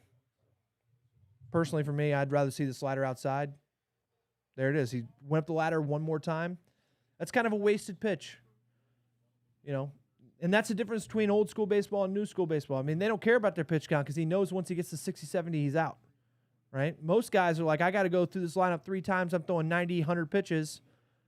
They're going to throw that slider away, and they're going to just try to get the out immediately instead of doing a waste me up and out pitch. And he just messed up. So because he's been throwing so hard and trying to put so much on that fastball, he just pulled off on a slider that he was trying to throw down and away. And he left that ball so far up, he's just so far out and like this, and it wasn't even close. So he needs to kind of get back within his mechanics and let the rotation do what he's supposed to do. Yeah, that's what I thought. He just wasted 3 pitches in a row. Just a full count. Yeah, that's what I'm saying. You're just adding 3 extra pitches to your pitch count for no reason, right? Nobody cares. I mean, everybody throws 97 to 100 now, right? I get it, and you want to blow it by him and look good. He seemed a little frustrated. Well, yeah, I mean, you go 0-2. The last thing you want to do is go 3-2. You don't want to throw three balls in a row when you're trying to mess around. Then you leave a slider like that out over the plate. Wow. That's just a terrible. That's a great at bat by Devers, and that's just a terrible sequence of pitches by McClanahan. You went from. Now, I understand it. I can understand why that happened, and let me explain. Right, so this guy's a rookie. He's been cruising. He's been throwing great. He's got 37 pitches after the first 3 innings.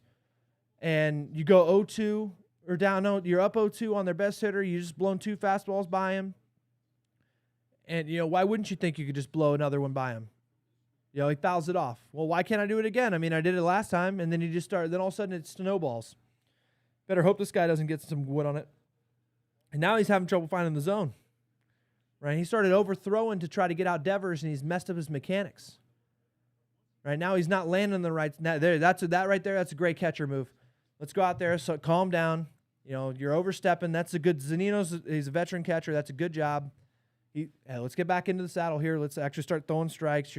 Don't try to do too much, right? You were doing everything you needed to do. Let's get back to throwing the game plan. Stop trying to strike everybody out with 900-mile-an-hour fastballs. That's not how. I mean, just let your body do the work. You already know you can throw it that hard. Just trust your motion. Put the ball where it needs to be. Calm down. That's what I'm talking That's about. good. There you go. That's it. That's a good move by Zunino. You don't see that a lot. You didn't see that very much from Will Smith last night. I wouldn't want to go talk to Scherzer, to be honest with you. But Molina has that rapport with Wainwright. You could see he stopped the game, went out there, talked to him a little bit, Yeah. calmed him down, kept him calm. You know, it happens. Sometimes you got to do that. There it is. Good pitch. That's the second time he's pulled inside slider down the line. He broke his bat there. McClanahan needs to go up with a fastball. Obviously, this dude's sitting slider. Last time he had a single off the wall. It should have been a home run. He had the exact same pitch, just a little bit down. And so he broke his bat inside. He was sitting that. You said he broke his bat, right? Yeah, So broke now his he bat. has the new bat, and that's, new bat. that's going to affect the way. It should be the exact same. Everything should be the exact same. So I'll be honest with you. This dude needs to throw up fastball.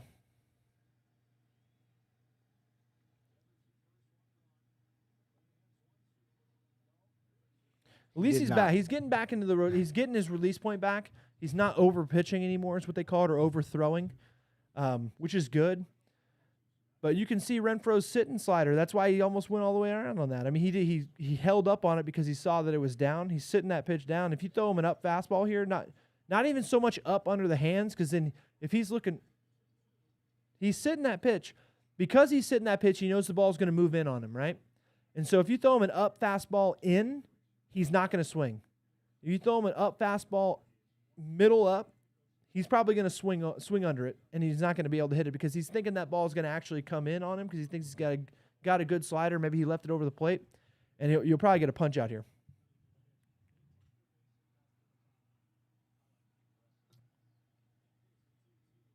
There it was. You see how he's stepping out? He's stepping out, which means he's stepping down the left field line. He's expecting that ball to break.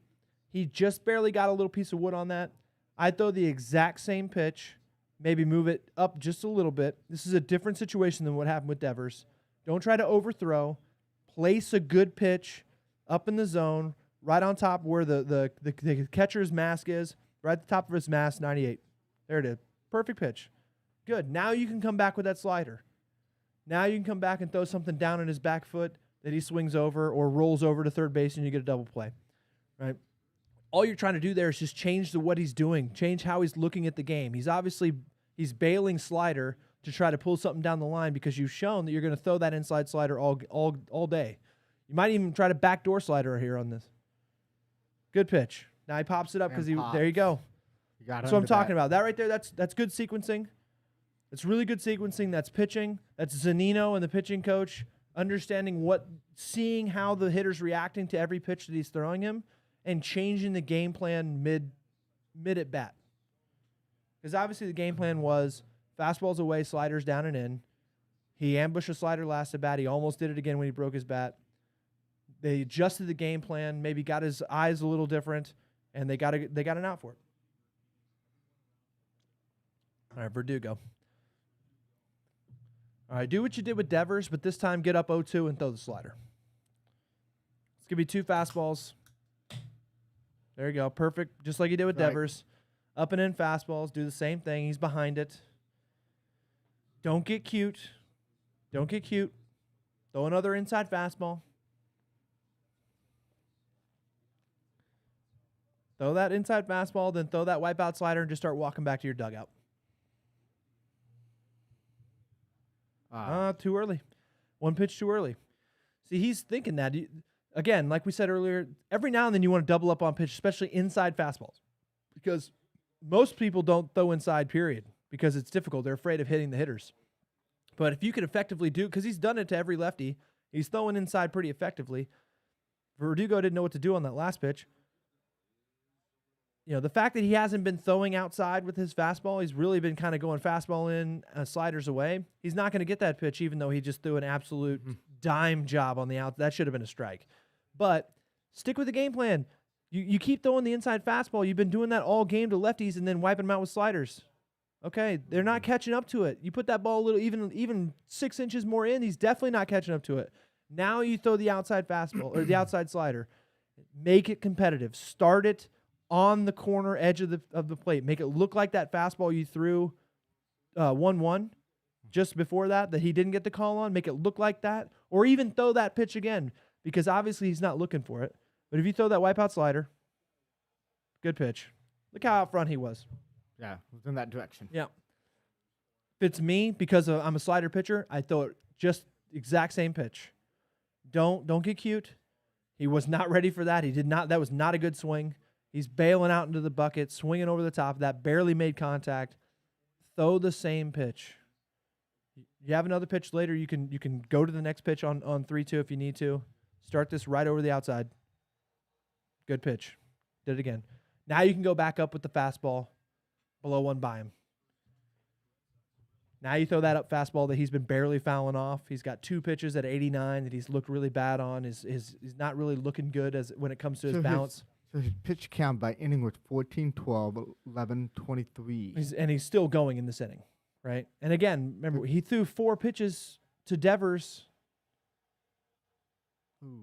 That ball needs to be up. That ball's up at the eyes. He doesn't do that, right? That's the risky thing you do when you throw fastballs, right? When you're trying to say, I'm going to throw an up fastball right down the middle, sometimes you're just so used to throwing it low that you leave one out over the middle of the plate like that. These are major league hitters. That's a BP fastball. Obviously, he's throwing at 99 miles an hour. It's different, right, but it's still a BP fastball. That's why he just hits a little ground ball up the middle. That ball needs to be a good foot up higher, and you get the out. Right center. You knew exactly what he needed to do, just poor execution on the location of the pitch. But again, those 4 extra pitches that he threw to Devers that he ended up walking the guy are coming back to bite him in the ass right here. He should just wipe him out, get him out. Stop fucking around. Stop trying to throw out people and overthrow people. And that's what gets these guys and these new age pitchers in trouble. All these sabermetrics pitchers that are out there throwing 100% every single time. Pitch. Learn how to utilize less pitches to get more outs. Sometimes it's better they ground out. Sometimes it's better if you go 0-2 and then strike them out with the next pitch. It just happens that way. And you see it all the time. And these pitchers are being taught that when they're younger. Like, hey, man, it's 0-2. Why don't you muscle up and try to throw one by this guy? When you muscle up and you completely change your mechanics mid-throw, and I'm the king of this, and I have people that watched me play and can tell you this, I couldn't make adjustments on the mound. So when I hear somebody say, hey, muscle up and burn one by him, and I try it, and then my mechanics get all off, and then I get fucked, I can't recover from that.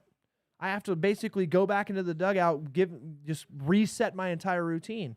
He got lucky that Zunino went out there and calmed him down, and he could figure out, like, hey, you need to calm down and do all this stuff. That doesn't happen sometimes with some of these kids in high school and college and even major league pitchers. So he's doing the same thing. He's doing a good job. He's getting ahead of pitchers now, but sometimes when you do that kind of stuff, it can completely change the way the outcome of the inning goes. Now, he's doing a good job of mitigating damage here by, keeping it good. He's having great sequencings against other guys like he did against Renfroe. He just kind of messed up against Verdugo. But he can get out right here. Give me a slider. Give me the slider. And it's fastball. Yep. Fastball high. This is where you need that third pitch. Remember we were talking about how he throws third pitch maybe 2 to 5%? This is where you sprinkle in the 87-mile-an-hour changeup just to show him that you have it so that he's not sitting on maybe the other pitch that you might have. If he could throw a changeup away here, I know he doesn't throw it. If he could, you would see this dude lose his bat. If he threw a changeup there right over the outside corner of the plate, that dude would have tossed his bat into left field because he would have been so far out front and he would have been so far off that he wouldn't even have known what was going on, right? You get the exact same effect of that slide. That slider in the dirt means nothing. It's just pumping up pitch count. It wasn't even competitive. It started in the dirt, basically. Come back with a nose slider. Start it right at the knees. Make it hit. There you go. Oh, my gosh. Caught it. Yeah, he got lucky there. He lucked out. That ball was smoked. The ball was absolutely blistered. That's a piss rod. Look at this. Look how quick this is. Bam. Boom. Diaz made it look Diaz made it look easy. He made it look easy over there, but that ball is smoked. Yeah. What happens if he pulls that down the line? Now it's 3-1.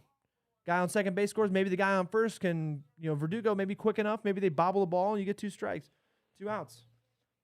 Yeah. It happens. Change it. That's baseball though. Gotta love it. It's like you were saying yesterday. Almost. Yeah, we're getting to that Almost. same. They're getting to that same point. Boston's looking a lot like this. You know what happened with the Cardinals yesterday, where I mean they're looking a little bit better. The Cardinals didn't have anybody that hit the ball like Verdugo just did there, or even Renfroe in that inning where he hit the ball off the wall. They're showing a little bit more life with the bat than the Cardinals did. But every single time, it seems like once they get somebody on second base or first base, it just almost happens and stuff like that. So that's a recipe for losing games. The good teams scratch those runs across, like the Rays in the first inning, right? Nelson Cruz getting lucky with a home run. There's nothing really you can do about that hitting the catwalk or anything like that. So, but we'll see. We'll see. I mean, I don't know if they bring Pivetta back out. They probably should, just so they can eat up some innings here. But you know, this is going to be a tight game. The more this game goes on, the later they get into this bullpen, the worse it is for Boston. Tampa Bay has a great bullpen. They have really good guys that all throw absolutely junk stuff. It's ridiculous. Everything that they come out, they're throwing 100 with just unbelievable stuff coming out of the bullpen. So the longer you go in this game, the more pressure you put on yourself to score 3 runs and give yourself that many less innings to do it. Yeah. The harder it's going to be, the more they get in their own head, the more they're going to overthink their at-bats. They need to do something. And when it comes to team overall game, and I know I said this last inning, but this is definitely true this inning as well. You need to get a 1-2-3 from your pitcher here and get back in there because they just got 2 guys on. They just got a good hit off McClanahan. They need to keep the momentum rolling. So they need to go 1-2-3. They need to get a 1-2-3 inning from their pitcher here, get right back at it, and maybe scratch a couple runs.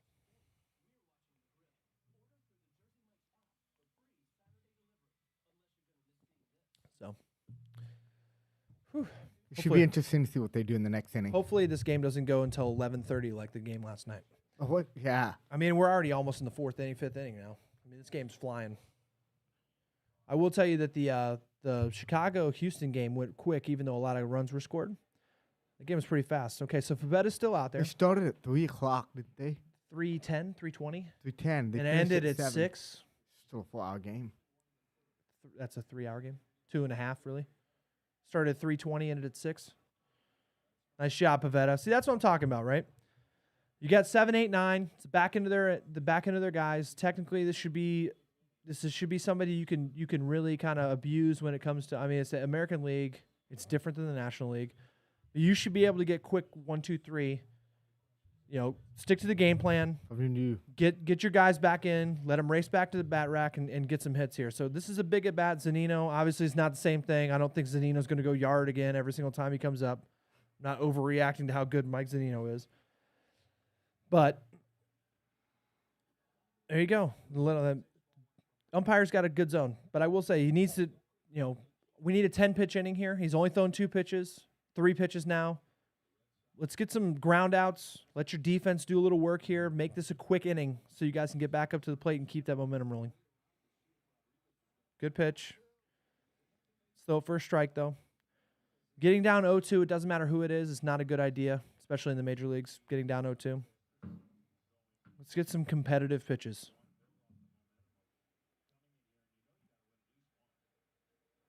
Great pitch. That's what I'm saying. That's what competitive pitch. Just put it over the plate. Yeah. Like we were saying yesterday with Wainwright, make the hitters do their job. 70% of the time you win, and that's if they're an unbelievable hitter. There's only like 7, 8 guys that are hitting over 300 and something in the playoffs right now. Make them do their job. Yeah. I mean, I understand that you have if you went to, like we said yesterday, if you went to the craps table and I said every time you roll the dice, you have 70% chance of winning money, would you play or would you not roll the dice? I wouldn't even look at that. I just grab them and throw them. The numbers say you're going to eventually win out. Now, obviously, and this is a little different because you never know. You could really hurt yourself if they hit a home run like Nelson Cruz. But make them do it. Make the hitters do it. It's kind of like we saw with Wainwright. Yeah, that's what I'm saying. He wasn't afraid to make throw them hit it. Yeah, he wasn't afraid to throw that curveball. He's flipping over curveballs, 3-2, just flipping. Just do it. Yep, See, prove that you can hit it. I'm going to throw it just It's easy to be a hitter when the pitcher doesn't throw strikes. There you go. Make him hit it. What did he do with that? He just popped it into the outfield. Now he just hit a little blooper. There's nothing you could do there. That's kind of hopefully he tried to go second, but he Right in didn't. between the gap. There's nothing you can do there. That's just a random thing, It's like in, right? in But at between- least you made him do it. He didn't just get a free pass. He could have popped that out to the right fielder. It's just the fact that it just happened to be right in the middle of where the two defensive guys are. He wasn't that's a poorly hit baseball. You can live with that as a pitcher. I can live with that. I can't live with a 1-out walk because you're not even making competitive pitches. I can live with that. Because now what I can do is I can get a ground ball here and it doesn't matter. double play. Right? I know you can walk a guy, do the exact same thing, get a ground ball, but things are a little different when you're like, okay, this guy got a bloop hit off me instead of me walking him because I can't find the zone. Those are two completely different ways of looking at pitching. Great pitch. There you go. Ham and eggs. Get it. Let's get the bats going. There it is. Double play. One pitch. Roll it up. That's what I'm talking about right there. Boom. In and out. Good job. That's a great job of living in the zone. That right there is Major League pitching. That's exactly what the Boston Red Sox needed here. Yeah. Exactly That's what why they they needed. got him. It's not so much why they got it. That's what they needed as a team in this game. So they need to come out and keep some guys getting on base. That's good stuff right there from your pitcher. That's what you want to see if you're a hitter. Stop fucking around. Stop walking people.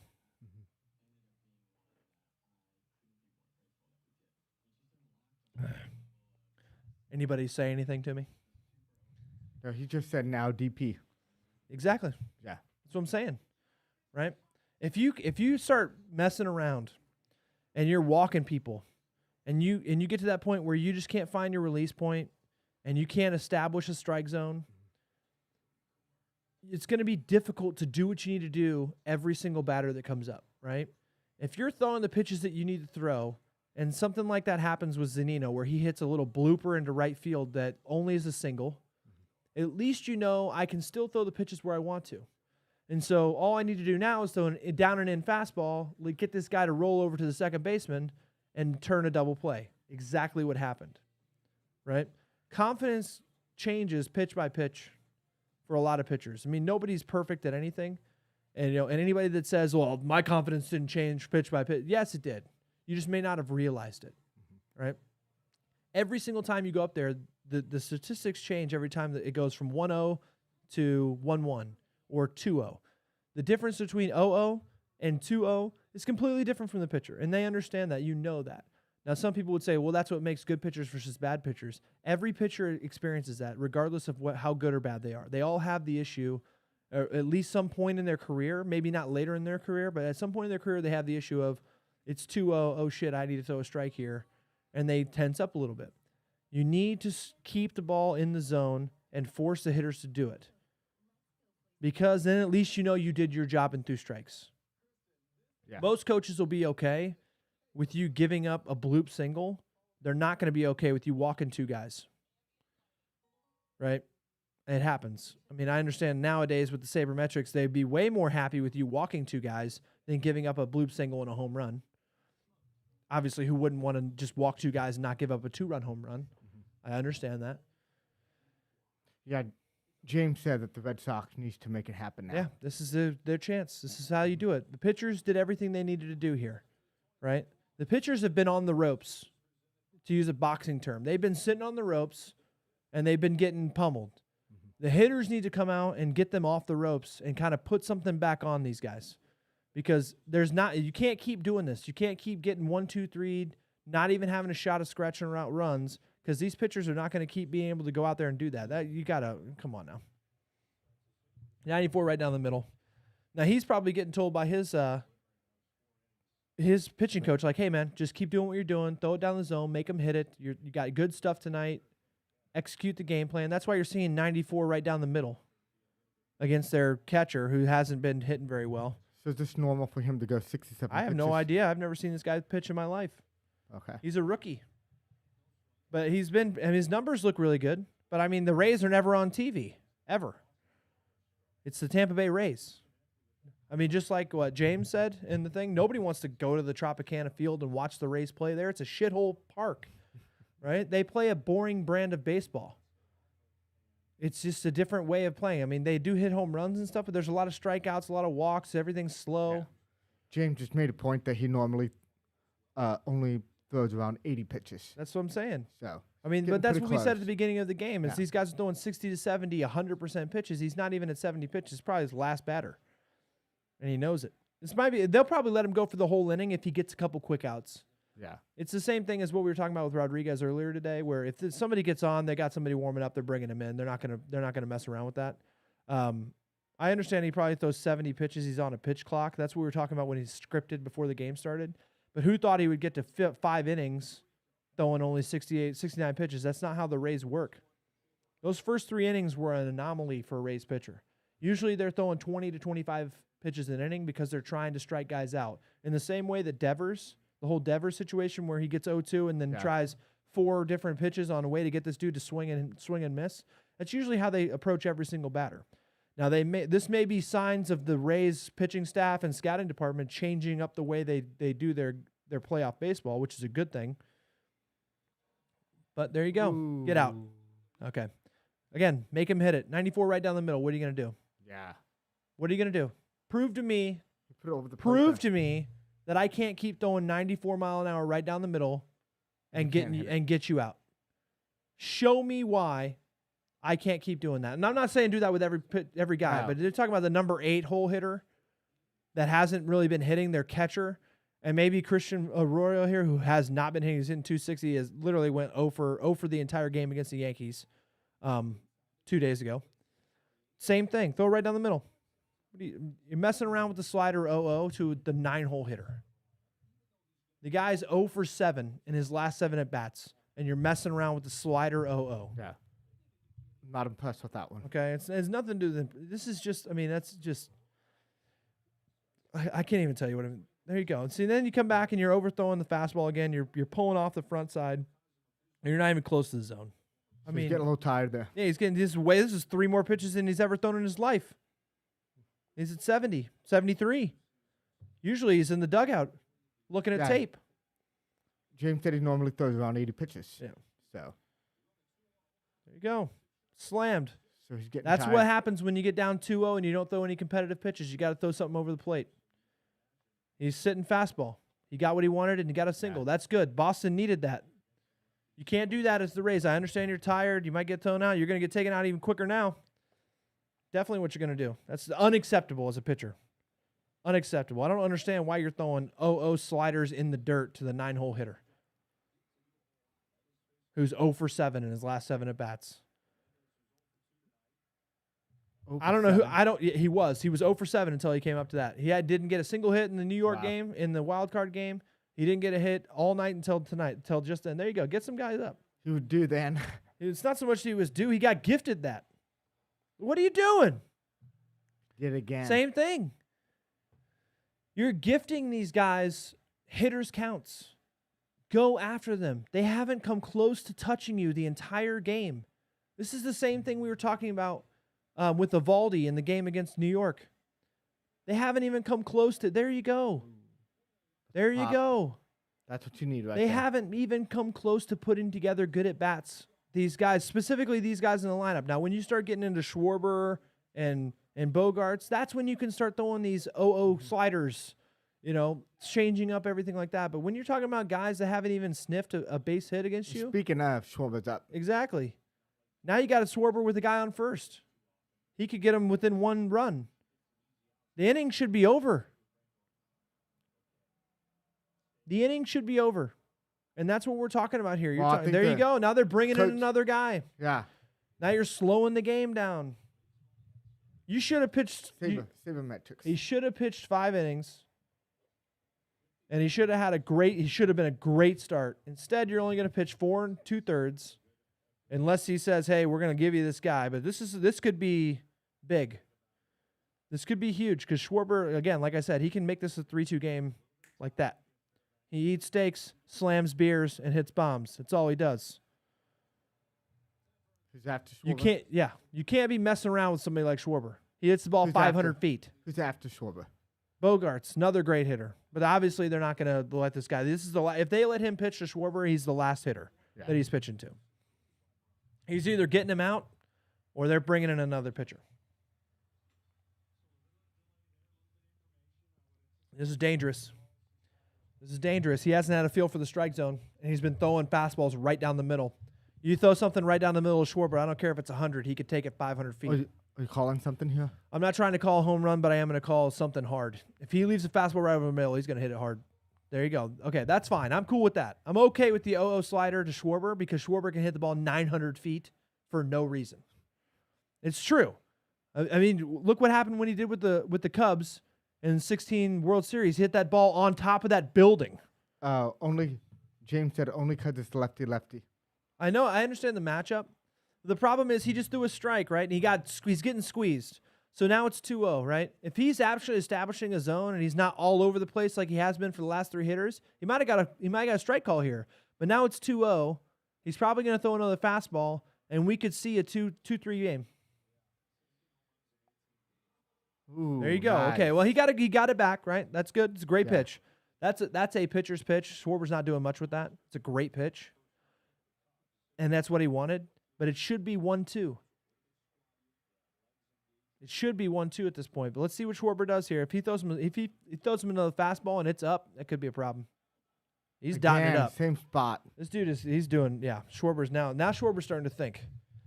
This is not good. This kid's starting to make pitches. Those are big pitches. Yeah. Those are professional nails. professional playoff pitches. Yeah. Schwarber needs to watch himself because that's some paint. Great pitch. Great pitch. Almost had him swinging. Great pitch. Now, here's the thing. Schwarber knows it's 3-2. It's dangerous to pitch to a guy like Schwarber. It's also dangerous to pitch to a guy like Bogarts. If it was me, I'm throwing the exact same slider he just threw. I don't care if it's out of the zone. I'm not letting Schwarber beat me and give up my no runs. Oh. He got in on him. He got it. Nice pitch. It's a good pitch. Schwarber wasn't looking for that inside fastball either. That was a good pitch. This kid threw a good game. He's done though. He's for sure done. He's for sure done. That was well played. I don't see Boston coming back. I don't either. I don't see him coming back. Them being up by 3 going into the 6th. I mean, obviously they still How's the bullpen? They still have their bullpen's crazy good. Really? Every guy they come in is amazing. Lights out. They got a team full of closers that nobody knows about. Obviously everyone knows who they are, but they're like no-name guys that just come in throwing 100 with a 92-mile-an-hour slider. They come in with something to prove. Yeah. Yeah. They all just have nasty stuff. That's what the Rays are known for. Their entire bullpen, their entire pitching lineup is just guys that throw gas with nasty off-speed stuff. Basically more of what McClanahan was just doing. Throwing 97, a lot of movement with an unbelievable slider. You're going to get a lot of that coming out of the pen. And they're only going to do it for every guy's going to come in, throw 1 inning. That's what I'm saying. 10, 11 pitches. We got 4 more innings. Right? Now the Rays still have the 5th inning to hit here. So they could put more runs on it. But 4 innings, Boston's got to score 3 runs. I got the Rays in this. I mean, I don't think they come back unless something miracle happens and a pitcher comes in and he just doesn't have his stuff. Boston doesn't look like they're ready to play right now. They look like they're trying, obviously, but they just don't. They look overmatched by some of the pitching that's going on right now. James just made a point that the Red Sox have 33 come from behind win this year, the most in the majors. The question is, how many times have they done it against Tampa Bay? Tampa Bay has owned them for the entire season. I mean, obviously, Tampa Bay has 100 wins. I know the Red Sox have a lot of wins too, 92. But Tampa Bay has basically owned them all year.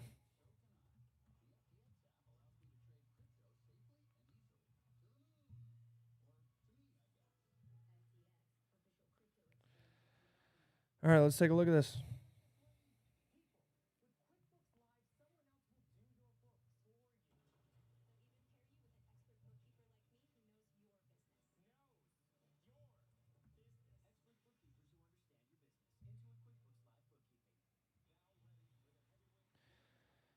All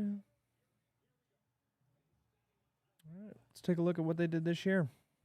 All games.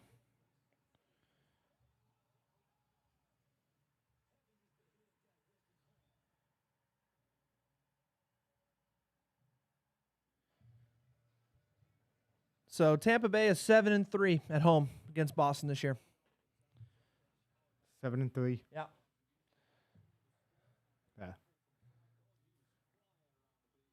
to 70%. Yeah, they're doing pretty well. I don't think Boston's coming back against them.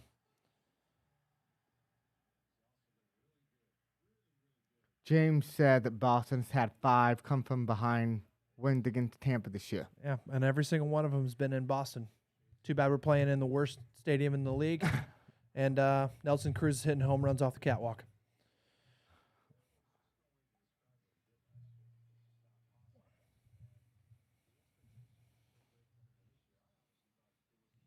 This is the playoffs. You can throw all those regular season records out the window. It is a whole different. I don't know who this time of James the guy year. is. He doesn't know what the fuck he's talking about. There it is. That ball should be deposited 400 feet into the stands, off the catwalk again. He got lucky. This Pavetta guy keeps lacing balls right down the middle of the plate. It's not going to be 3-0 for a while. 2-1 pitch. Yeah, dude, you can't keep throwing 95 middle in center cut to these dudes. You know, the reason why they're fouling these balls off is because they're so surprised that somebody would throw a fastball right down the middle, down 3-0 in the middle of the ALDS. This is, I mean, that's how surprised they are. Eventually, they're just going to start smoking the ball. It's a great pitch. Great pitch. He's going to lose him here. He's going to walk him here. It's full count. He's going to walk him here. It's either home run or walk. He's going to leave another fastball right down the middle, or he's going to throw that slider away and he's going to walk. Yep. There you go. Home run or walk. You can't keep throwing the fastball right down the middle, center cut to these guys, or it ain't going to be 3-0 for too long. This is not the Orioles. You call that one. Okay, this is the Tampa Bay Rays in the middle of the ALDS. All right? This is the reason why Boston has no shot. I mean, what are you doing? What are you doing? Seriously. Yeah, that was a 397. Like I said, I'm sorry. He home run. deposited 397 feet when I said it should be 400 feet. I'm sorry to be off by 3 feet. It looked like the ball hit the back catwalk and didn't go that far. That ball was absolutely murdered, and they deserve this loss. Are you joking me? That's 3 pitches, center cut, 94 miles an hour to one of the best hitters in the postseason. That's 4 in a row. Man. Are you kidding me? He just got lucky again. No, he's out. What is he doing? What are you doing? That's 4 center cut fastballs to the two of the best. I swear, if he does it again to Nelson Cruz, he's gonna have another home run. Nelson Cruz will hit that ball off the back of the stadium. It did hit the catwalk. Hey, he's just trying to make him work. That ball is absolutely tattooed. Oh, he did hit it 400-something feet, and it did hit the catwalk in the back. Yeah, I would do push-ups too. It's like easy. It's easy. There you go. Brandon Lau finally seeing his 3rd pitch of the game. Didn't ground out for the 3rd time on the first pitch of the bat. This is absolutely ridiculous. You know, I'm starting to believe it when people tell me that the Rays are going to go 3-0. If Boston's pitching game and their strategy is to throw fastball center cut to these hitters, they deserve to lose 4-5-0. This is utterly ridiculous. I'd be ashamed if I'm a Boston fan to see that. Better get somebody up in the bullpen.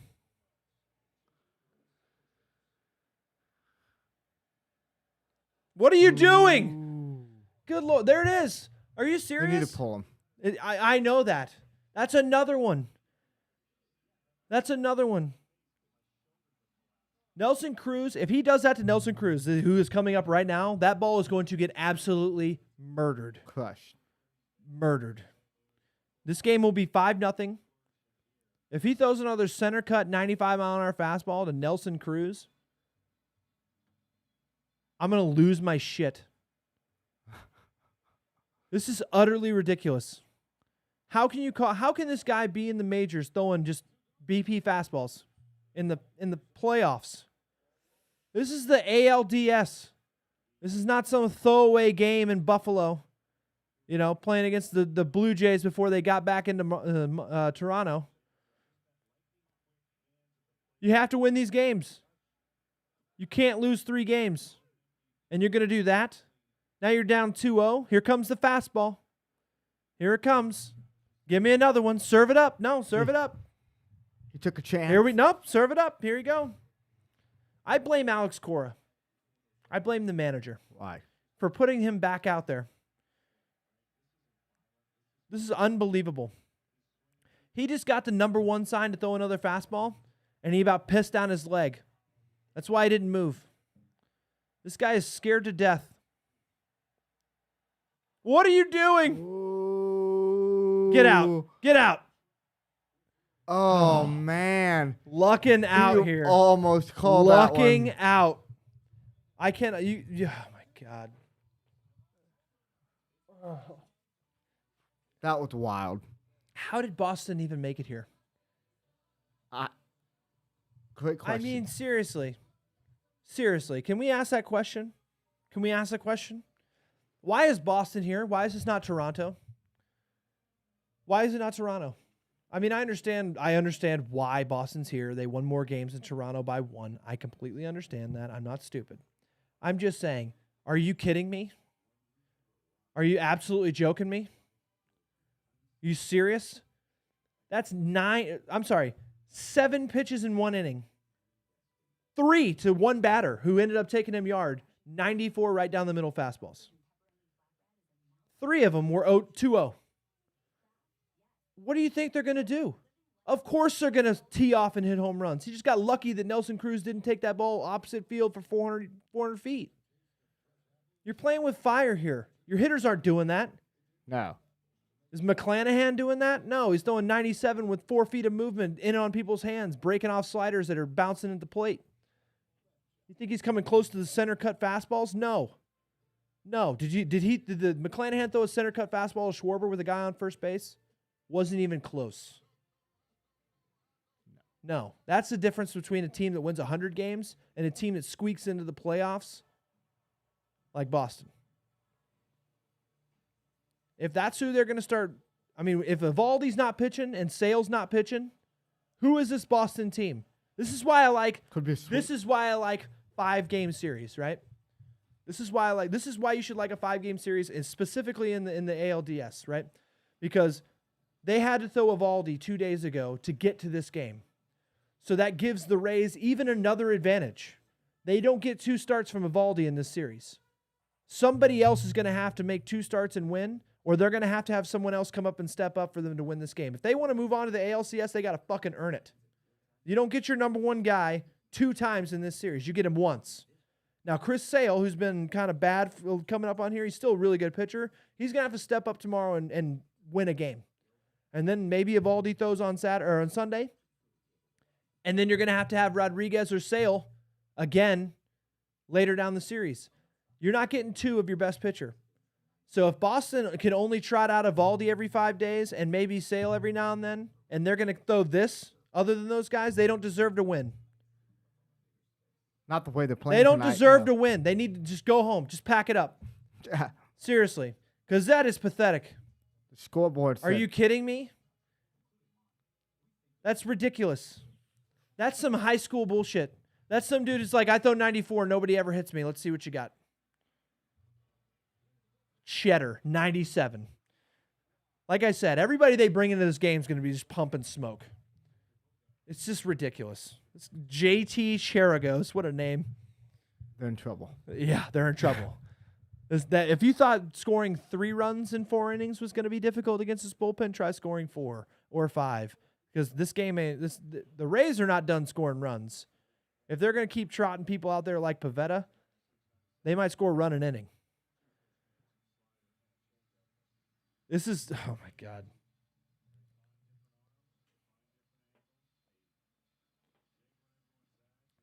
This is.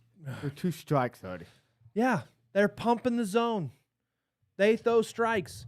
The best part about the Toronto or the Tampa Bay bullpen is they come in and fucking throw strikes. They pump the zone.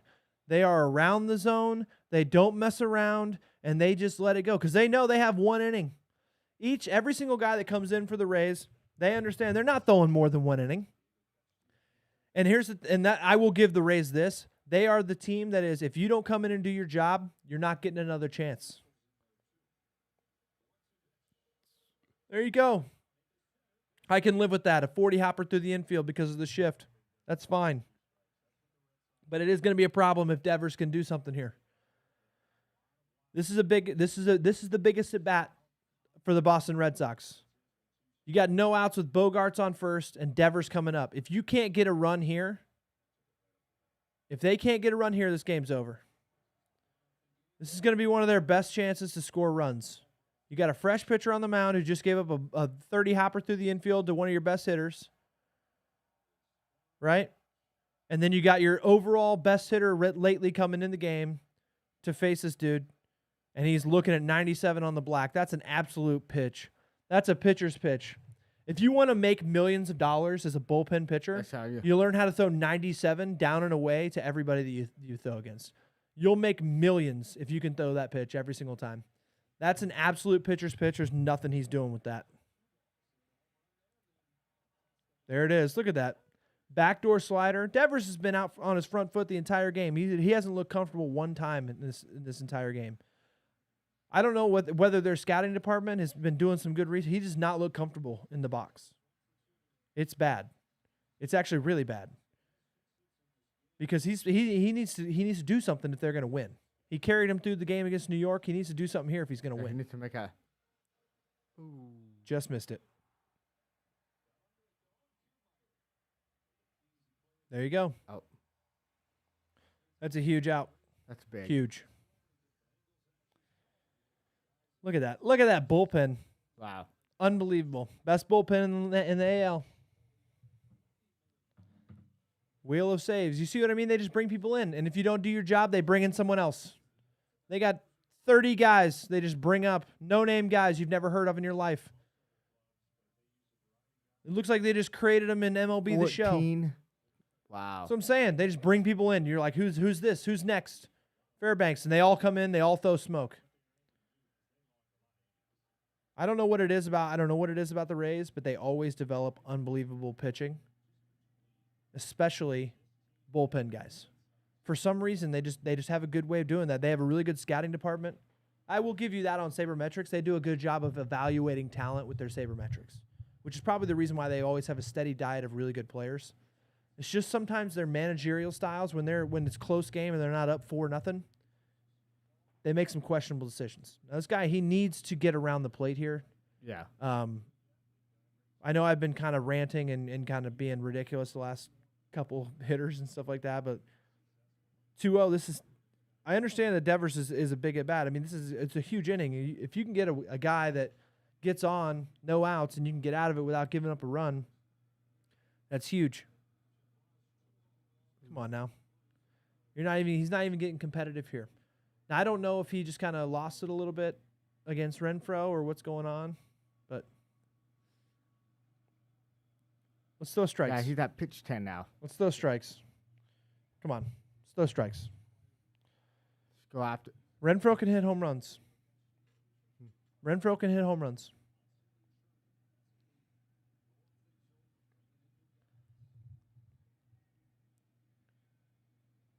There you go. 97. Can't be walking people here. Not in this. You can't come out of the bullpen and walk people. Especially when you already have somebody on Take first. it from me, the king of doing that. You can't come out of the bullpen and walk people. I don't care how good you are. I don't care how good your stuff is. You start walking people, then that single that you gave up that usually would mean nothing means 3 runs. There you go. Double them up. Boom. And they're out of the inning. 12 pitches. Done. Next. He's Who's starting game 2? Who starts game 2? This game's over. Obviously, it's not over, but I'm calling it. Let's see who starts game 2, because I'm done with this game already. Let's see. All right, so tomorrow we got Chris Sale versus Shane Baz. That should be a good game. Hopefully Sale doesn't keep doing what the Boston pitchers are doing today. Should be a good game tomorrow. I don't know if we're going to stream one of those games tomorrow. There's 4 games on tomorrow. So we can pick and choose if we want to do that. Might do an NL game since there's a couple of them, but one of those is at 9 p.m. Yeah. The Giants Dodgers is at 9 o'clock, 8 o'clock at night, whatever where you're at in time zone. So I don't know if that would be a good one to do. The other games are during the day. We'll have to see. We'll have to look at the schedule, see what we need to do. Kobe Cook said that's a bold statement. Bold statement. Yeah, What's a bold statement? I needed some clarification. That the game is over? Have you been watching the game? James Cook said I'm here for the Red Sox comeback. Well, you're going to be here for a while. The next game doesn't start till 6 o'clock tomorrow, so hopefully you don't have to work. Or at least you work from home. I know it's a bold statement, but this is actually easy to see. I have not seen a Red Sox hitter put together a good at bat all game. All I've seen, the only good at bat I've seen was an ambush slider down the line that ended up being a single from Hunter Renfroe against McClanahan in second inning. He was sitting slider in. He hit it. If it would have went out, obviously it would have been really good, but he hit it right off the wall, chasmed. He wasn't fast enough to get a double.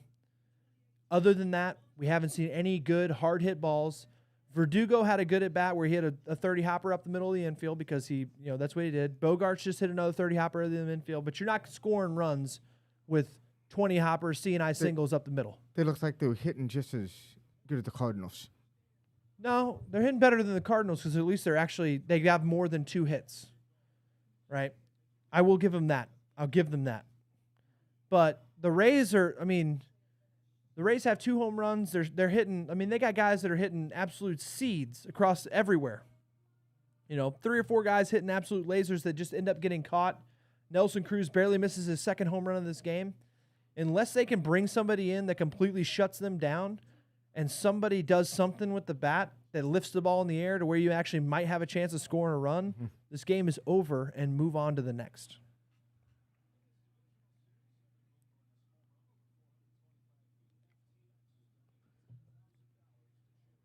Pavetta's still out there.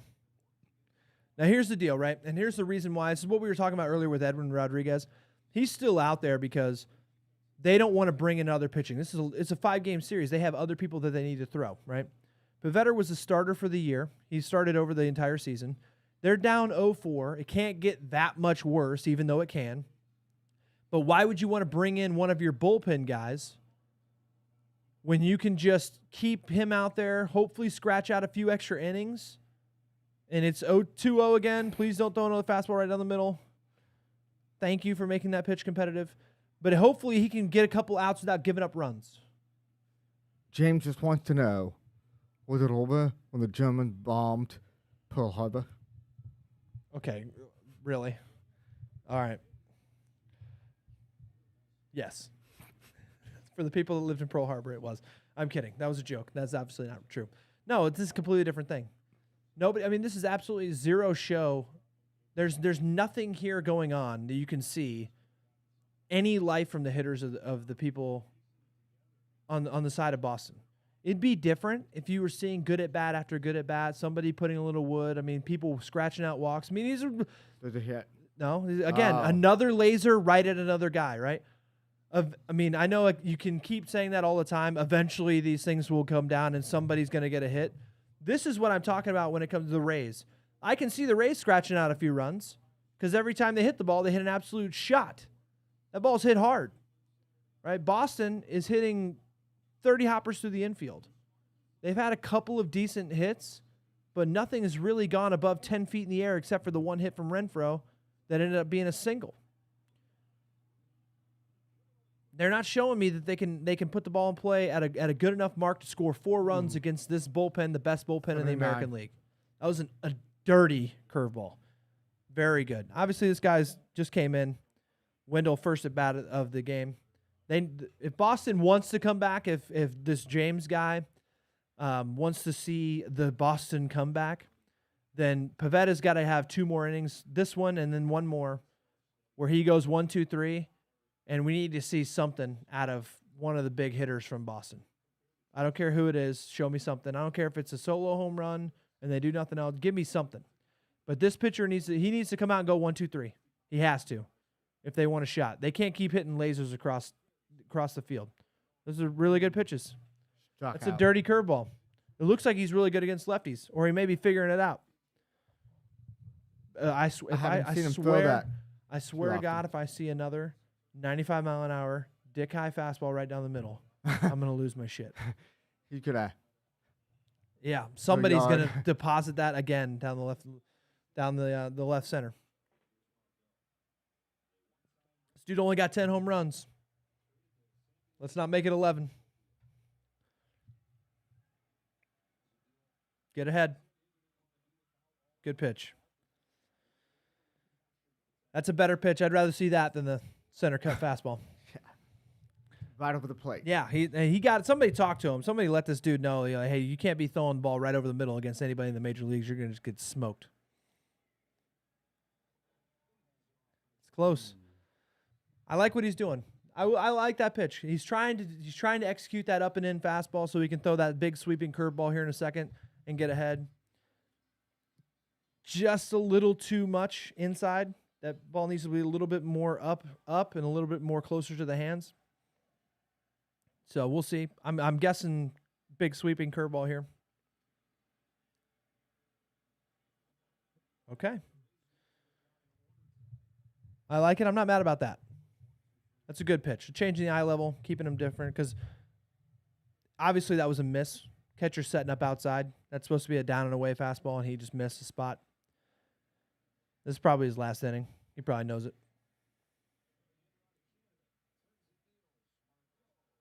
Ooh.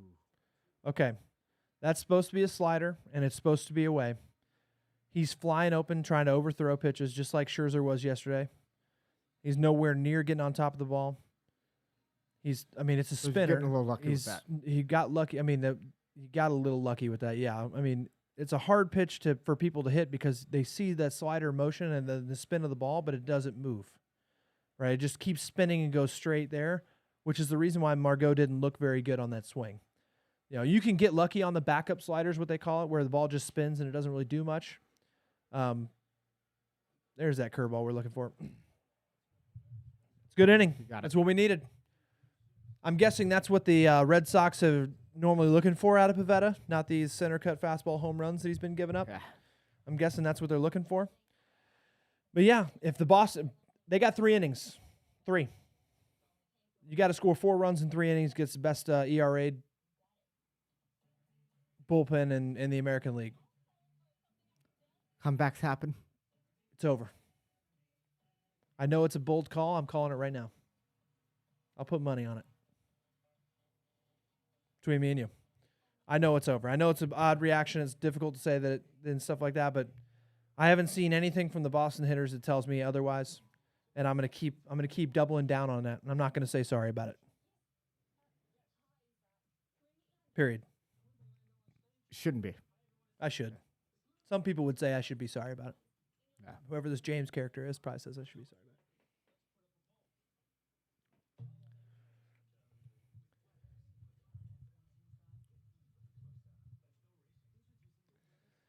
So, but we'll see. This is where real baseball comes in. This is playoff baseball here. Last 3 innings. This is where you win games in the playoffs. You want to win the World Series, you want to get all the way, then this is where it goes.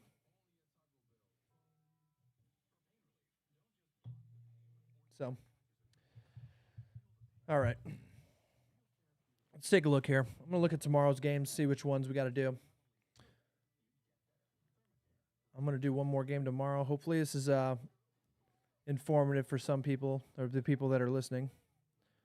I know I have some crazy takes and things like that, but hopefully I'm giving you a little insight on what they're trying to do and what's going on here. Tomorrow, I don't want to do the Tampa Bay-Boston game again, but that is a 6 o'clock game, and I can't do the 1 o'clock or 3 o'clock game. I don't know. We'll see if I can do the San Francisco-LA game. That's going to be a game that would actually – the best game tomorrow is probably going to be the Atlanta Brewers game, the Atlanta Milwaukee game, and the San Francisco. The two NL games are going to be the best games because you got a great pitching matchup. Charlie Morton and Corbin Burns. They're both unbelievable pitchers. Charlie Morton has a ton of postseason experience. If you're a right-handed pitcher, you want to watch that game. If you're a right-handed pitcher, you would definitely want to watch the Dodgers-Giants game. You got Logan Webb and Walker Buehler. We're talking about 2 of the best pitchers in baseball. Head-to-head in a rivalry game. It is a late-night West Coast game, so I don't know if some people are going to be able to stay up and watch that, but I'm going to see if we can't do that one tomorrow. That's going to be a good game. So, all right, let's take a look here. All right. Tampa Bay Rays are bringing in another one of their unbelievable righties. This is difficult. I don't see how the Red Sox are going to come back from this. I know I keep harping on that, but when you sit here and you look at the way they're putting together their pitch, is that Boxberger? Yeah. No, it's Robertson. Okay. This guy's good. He throws hard. He's got a really good 12-6.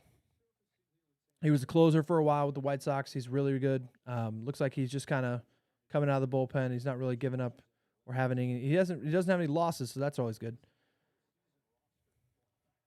Wow. Well, another reason why I think the game's over is the Red Sox are getting squeezed when it comes to their pitching, and they're just getting absolutely hosed when it comes to when they're at bat. So that ball is sweeping over the outside of the plate. It's not even close. I don't understand why they would call something like that. But that's what happens when you throw strikes. When your starting pitcher comes out and establishes a zone and throws strikes for 4 to 5 innings consistently, and then every single person that comes into the game after that continues to do the exact same thing, you're going to get late calls that are close.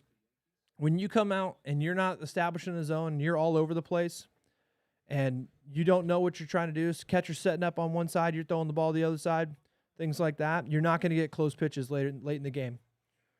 And it's because he's getting those close pitches and because he's establishing a strike zone that he puts Verdugo behind there in that count, which allows him to do that fastball away and get a ground ball. Every time someone's on the mound, what they do with the umpire affects what you do later in the game if you're a bullpen guy. I know that sounds weird, and I know it should be the other way around where the umpire shouldn't have a bias or anything like that. But the pitchers that start the game, and with the catcher behind the plate, when they start establishing where, if the catcher's setting up, and every single time he sets up somewhere, the pitcher hits the spot. When you come in later, and the catcher sets up and you hit the spot, it may be a little off.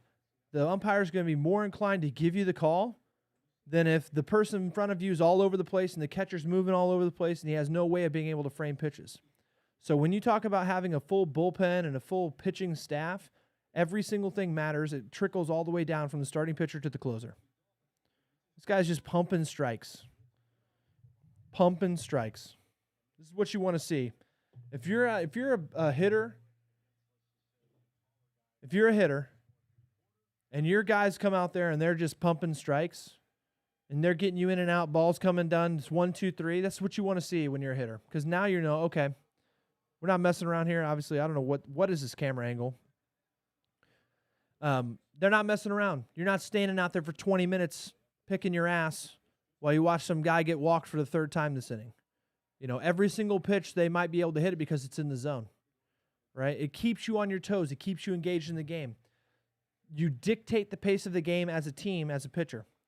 If you start messing around, taking your time, throwing balls, extending the game, getting everything going like that, you affects every single person. And it may not, it affects them on the field. And if they stand out in the field for too long, it affects them at the plate. Because then they start thinking of other shit. They start looking around. Mark Burley was the king of that. That dude's pitching games that are ending in an hour and a half because he's ball pitch.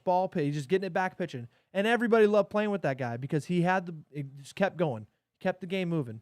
You don't see that a lot these days. You see a lot of guys get the ball, get it, start rubbing it down. Let me go kick my cleats on the back stuff. Just like that. Right? Now I understand that he got a brand new ball. That's different. He just got a brand new ball. But there are guys that do that every single time somebody throws them the ball. Even if it comes back from the catcher, they catch it, take the glove off, start rubbing it down, go back to the thing. And you're talking about adding minutes to a game, minutes to an inning that really take the momentum and take the spring out of people that are hitting for you and playing defense for you. And they just start getting laxed, and you don't realize it because you're in your own mind. You're out there trying to do your thing, make sure you get outs. But everything you do affects your defense and affects your hitters. You got to remember that. Just like the hitters affect you as a pitcher. If they're going 1, 2, 3 every inning, you're like, Jesus, how much do I got to do for you guys to get out back here and start scoring some runs? That's a good pitch. It's a good piece of wood. See that right there? When I start seeing stuff like that multiple times, not just once, then I might start thinking that Boston can come back. Right? Obviously, that didn't go out, but it shows you, hey, they're on him. The problem is he gets one more out, he's out, and you got a new pitcher coming in, right? And that's the one of the best parts about the Rays is you saw it earlier. They have 14 different guys that they bring in, and every single one will throw 1 inning. So you have to try to get to them on one guy, every new guy, every single inning. And it makes it that much more difficult because it's hard to catch up and be like, all right, what's this guy doing? What's his plan? They all come in. They all have different stuff. They all have different plans. They all have different ways they want to pitch people. And it just makes it that much harder for hitters because you haven't seen him. You may not know what he throws or how he throws. You may have only seen him a couple times. It just changes everything up, and it makes it that much harder to score runs. That's why I said the more innings they go where they don't put together good at-bats, the much harder this is going to be. And Andy's pumping the zone. I mean, these pitchers are throwing 13 to 15 pitches, throwing strikes every single time, and they're just getting guys out. Outside of that 1 inning, because McClanahan started fucking around and throwing all those things to Devers, which extended that thing up to 25, 30 pitches, they've been throwing 10 to 15 pitches every single inning. It's not what the Rays usually do. There you go. Look at that. Boom. Let's get out there and hit again. Hopefully Pavetta's coming back out because we know the Rays want to hit off him. It's looking better and better for my call here that this game's over. Start the buses. You're muted.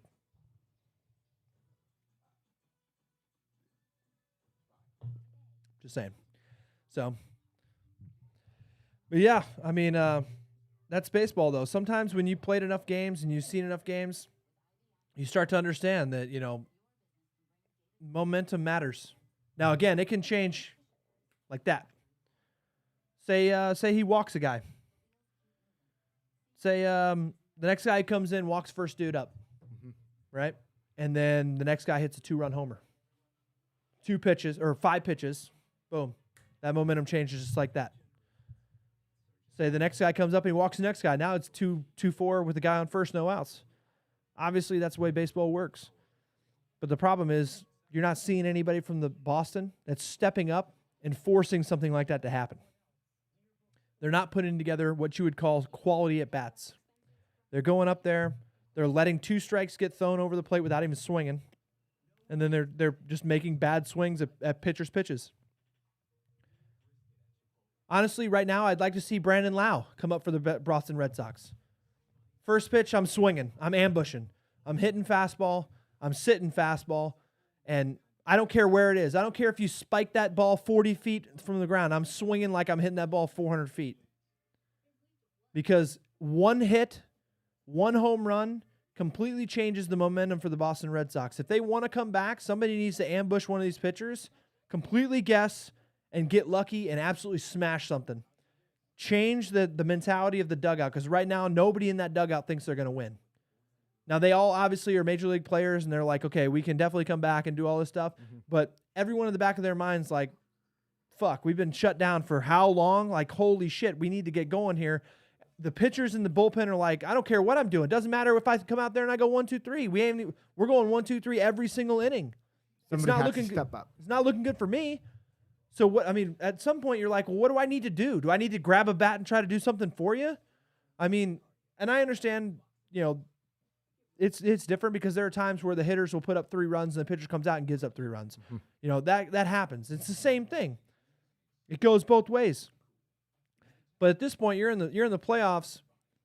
You got to at least put up a run. I mean, you don't want to look like the Cubs a couple years ago where they played 4 games in a row and didn't score anything, got 1 hit. I mean, at least make it competitive.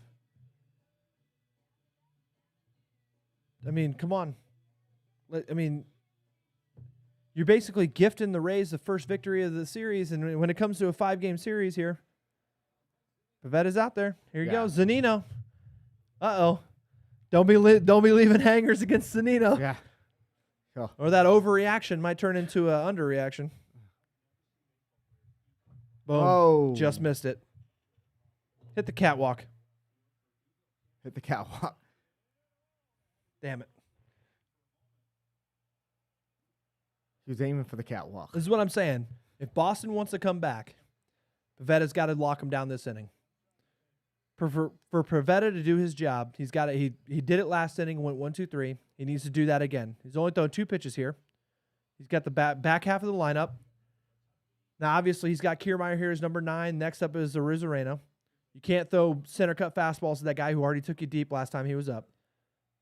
Throw a couple pitches, get this guy to ground out. Do the same thing to Arozarena. And let's see if we can carry what Dolbach did in the last inning, hitting ball to the wall. Maybe ambush a first pitch fastball and try to get something going in this next inning. But it all starts right here with Pivetta. He's got to come out in 1-2-3. Can't be missing like this. Pump the zone. Make him hit it. You're already down 0-4. It can't get that much worse. What's 0-5? Same thing in your book. You haven't scored. You haven't come close to scoring a run. Nope. He hasn't been close to the zone. Why would he give him that close pitch? There's no reason for the umpire to give him that.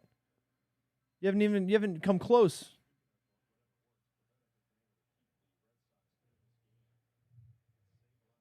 Look at that. What kind of swing is that? We got Kenny Powers warming up in the bullpen. Boston's pulling people up from the Mexican leagues to try to save this game. This is ridiculous. How are they in the playoffs? What are you doing? Seriously.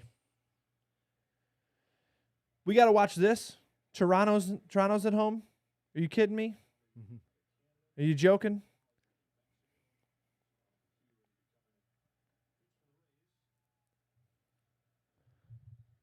Goes to show the playoff is a whole different game. Yeah. Thank you. That's what I'm saying. Make him hit it. It's their number 9 hole hitter. He's popping up. Kenny Powers is the man. Kenny Powers is the man.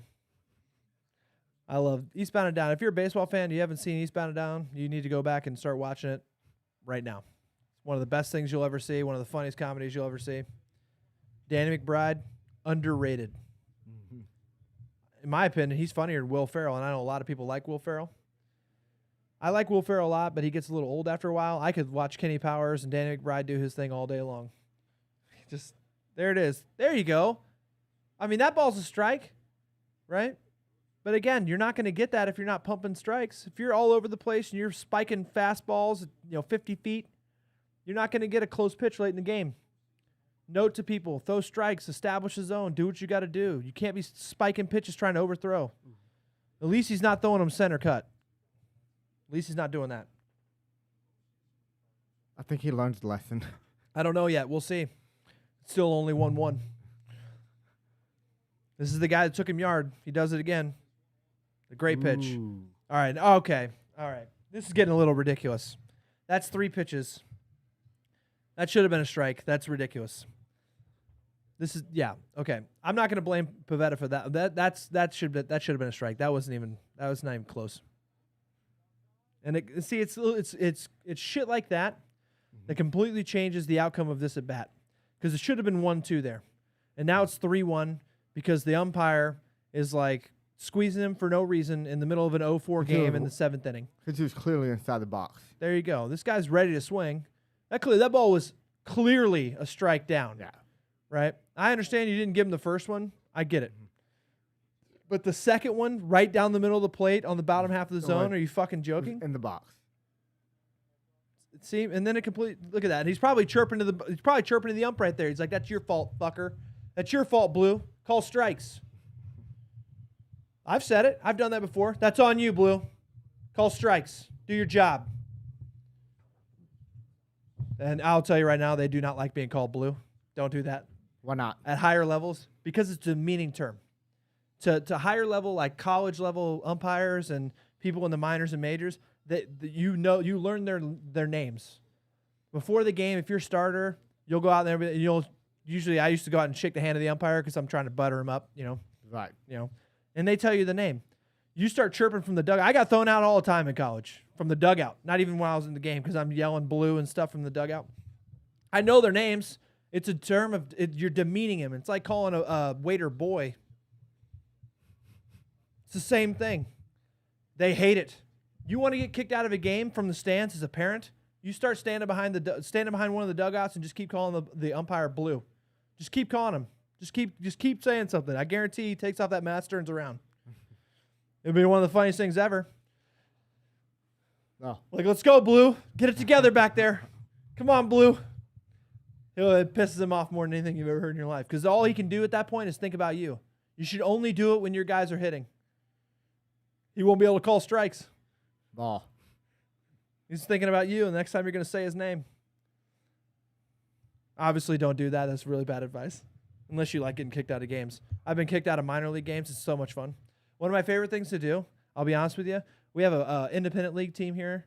I like going there, sitting behind the opposing team's dugout, and just talking shit until I get kicked out. I've done that 4 times. Kicked out every time. It's so much fun. There you go. They're stealing. Tampa Bay stealing in the bottom of the 7th. They haven't stolen a base all year. That's a lie. But the way they play the game, they're changing the way they're playing playoff baseball. I'm guessing they took what they learned last year, losing to the Dodgers in the World Series, taking that L, and realized we might need to start doing some of the fundamental parts of baseball that aren't measured in sabermetrics so that we can have a shot at beating some of these teams late in the playoffs. I like what they're doing. Switching it up. They got a guy like Nelson Cruz, an old wily veteran. They got this young rook up here who's about to go, yeah.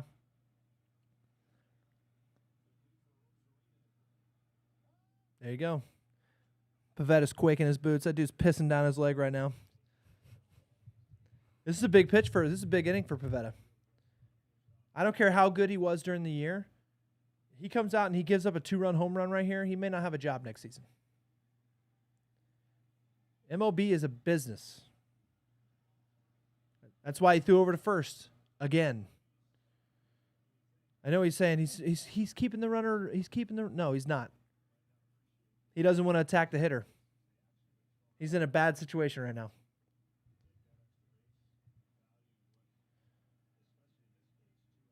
Yeah. 2-out hit would be huge here.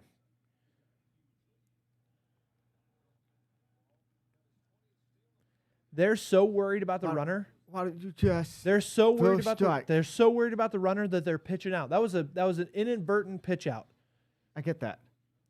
Why don't you forget about the runner at the moment? Can't. You have 1 out. Can't. Focus on getting that out. That's a lot easier to say than it is, because you can't just let that guy take second, right? Because then a bloop single is another run. So you kind of have to keep him there, and then that right there, that might score him. He did score. No, we'll see if Verdugo He's makes going him. around. Oh no! If he bobbles that ball, it's another score. But that's what I'm saying, right? What if he's on second? That's a run. You let him just take the bag, that's a run.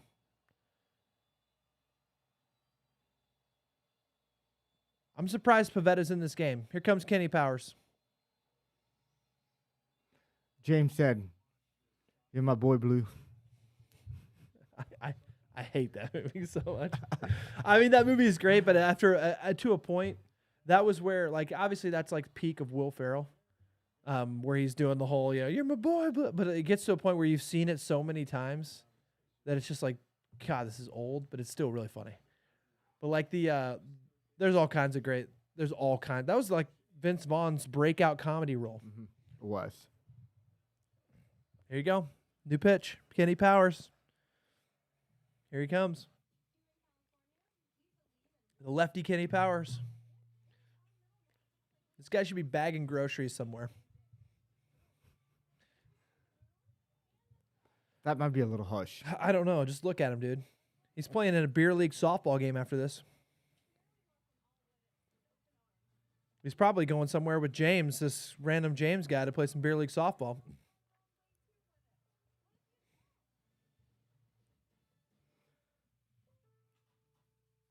Kobe suggested he should do the LA. The the Dodgers game. It'd be a good game. The problem is it's at 8:30. Yeah. Right? That's late. I understand that's late, but I do want to see that. I do want to watch that game. We're talking about 2 pitchers that I really want to see. Just to kind of give a quick rundown of what I think on that one. Walker Buehler has proven to me that he might be, if they didn't add Max Scherzer, let's say they don't add Max Scherzer this year, he's the best pitcher on that team by far. Right? I know they have Clayton Kershaw, and a lot of people, he's been one of the best pitchers of the decade for the last 10 years. He's one of the best pitchers ever. Right now, you technically could say he might have a Hall of Fame career. But over this year, and maybe even last year, Walker Buehler's probably the best pitcher in the NL. It's close to say that, right? Now, they did add Bauer, so it's tough to say that. But because Bauer's not pitching on that team right now, Walker Buehler is easily the best pitcher if they don't add Max Scherzer. Now, with the way Max Scherzer threw yesterday, you might be able to say Walker Buehler's the best pitcher, right? But then you go and you look at Logan Webb, right, who has absolutely had a dominant year. And he has what you would call old school stuff with that bowling ball sinker that he throws at 94 and a power changeup, which is weird to see because those are like oxymorons to say power changeup. But he has this like darting changeup that he throws at about 5 to 7 mile an hour slower than his fastball. And it looks like most people's two-seam, right? It doesn't move like the changeup where you would see it like where it hits a brick wall and kind of floats down. It kind of hits that wall and really like sharply goes down. And so it's kind of that splitter circle change combination, but he throws it like a circle change. And so it's interesting to see because we may be looking at a new way of throwing a changeup that I haven't seen, or at least I can't really make a comment on that because I didn't have a good changeup. And you've seen me throw. I didn't have a good changeup though. But I would really like to see that game. You're talking about that's one of the oldest rivalries in all of baseball. The two highest winning teams of the year. I would love to do that game. It's late. I'll probably let people know if I'm going to do that tomorrow. I'm going to plan on trying to do it, but we'll see how things go, and we'll go from there. I would definitely like to do that one, though. All right, so we got Kenny Powers in here, lefty on lefty.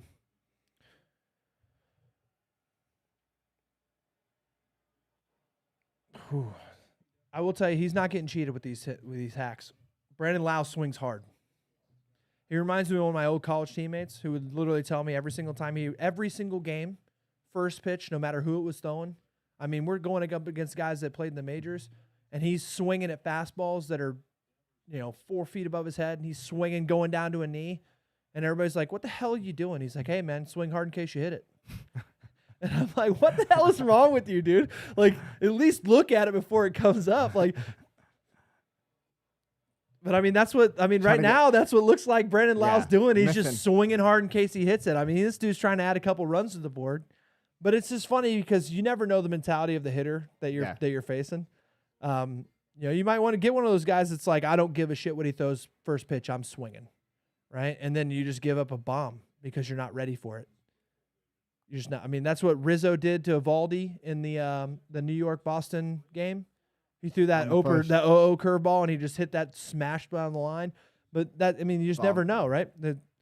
It's just one of those things where it's funny to see because, like, you just see this guy, he's just swinging out of his shoes. He's screwing himself into the ground. I mean, look at that. He's about to bust his soul out in his cleat. Dead.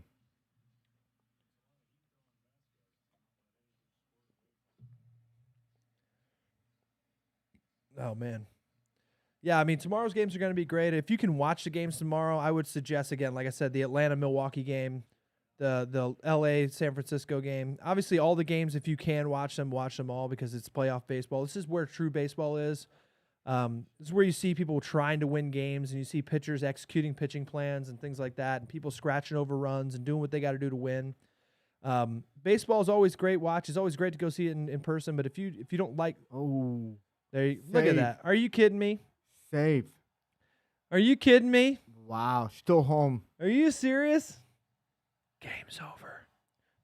That crowd. I hate to say I told you so. But you told us so. But start the buses. This game is. Look at this. Look at Kenny Powers. He doesn't even know what he's doing. He's thinking about his Sea-Doos. Guy's stealing home. He's wondering how much he's gonna. He's wondering how much he's gonna bet on the cockfight after the game. That's what he's doing. Yeah. I wonder if I'm gonna be able to get a Miller Lite with that bet. You think I'll be able to get a Miller Lite with my bet, or am I gonna have to buy I think you will. You think I'll get a drink ticket? Well deserved. I think they give drink tickets. I don't know. I haven't been to the cockfights here. Well deserved. It's ridiculous. Look at that. 5-0. Get out of here. 6-0. Oh man. Again, I'm going to have to agree with James. Worst ballpark in all of the MLB. Are you kidding? You have a white roof. Can't find the ball. Yeah, this game's over. Yeah, that would not be fun trying to distinguish the white ball from the. It's like when you were in high school and you're playing catch in the gym and you got white walls.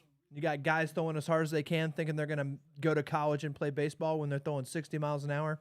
And then it just gets caught up in the middle of nowhere. And then all of a sudden it's on you.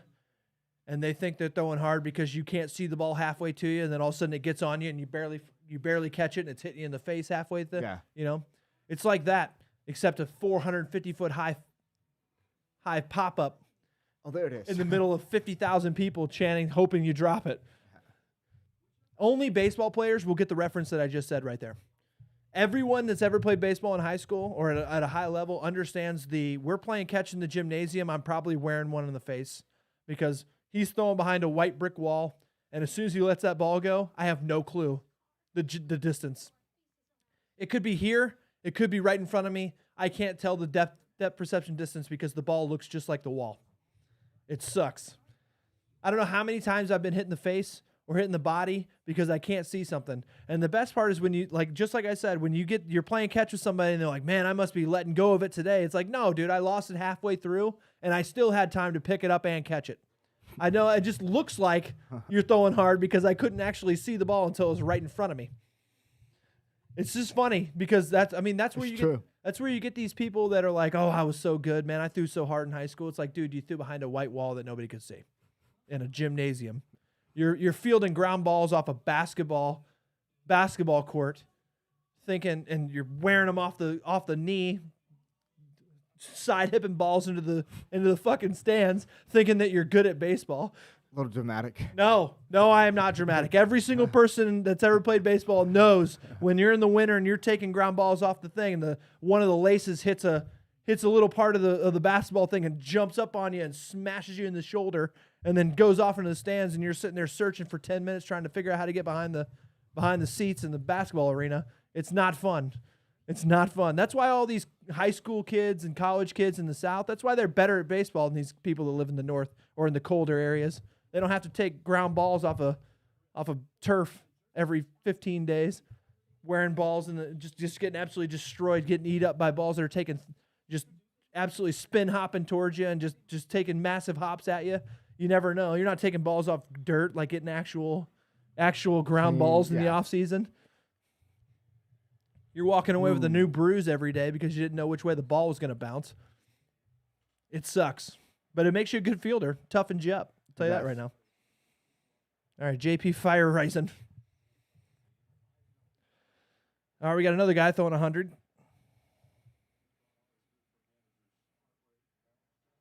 Look at that. There it is. Down the line. That'll do it.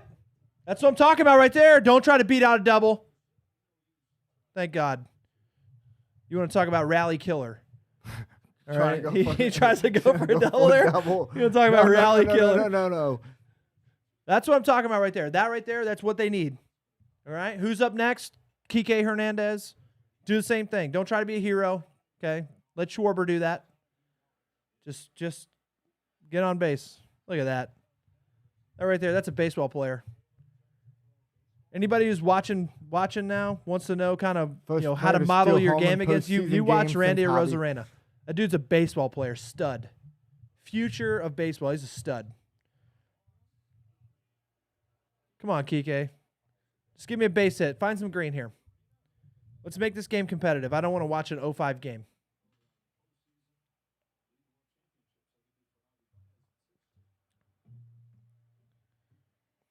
Look at that. I'd be embarrassed too if somebody stole home on me.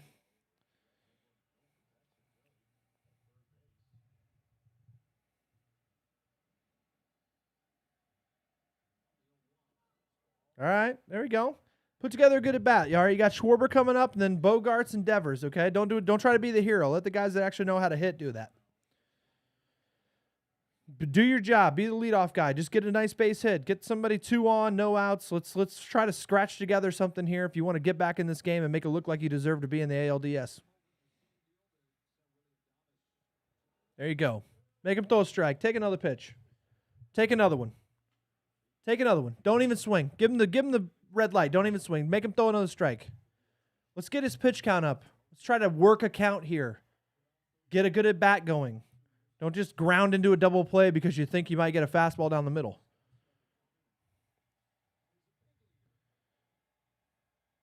You might get a fastball down the middle. See, that's what I'm saying. What are you swinging at that for? That was down. Are you kidding the me? way. He had to reach for that ball. Look for something in an area. You're in a hitter's count. It's 2-1. Look for a fastball in an area or whatever pitch you're sitting. And if you don't get it, don't swing. You still have another strike to give. You don't have to swing at everything that's in the zone. Make the pitchers throw strikes. Just like I was saying earlier, make the hitters hit it. Throw strikes as a pitcher. Make the pitchers throw strikes. Don't bail them out on a 98-mile-an-hour ball, killing rallies. Schwarber. Yeah, that's what I'm saying. What if he gets on here and Schwarber hits a home run? Then it's 3-5. The game's okay. What are you doing? Are you kidding me? Yeah, look at him. He's like, fuck. Damn it, those were free wings. I just missed out. I could have slammed. Missed out on free wings. He should have just absolutely teed off on that. He's pissed. There you go. He's still thinking about it. That's why he called time. He got in the box and he's like, God damn it. I knew it. I knew I should. Yeah. I should have swung. That's what I was saying earlier. Ambush him. Sit fastball. Swing out of your shoes just in case you hit it. Just absolutely murder something. That was the perfect pitch to do it. Don't do it here. That's a good changeup.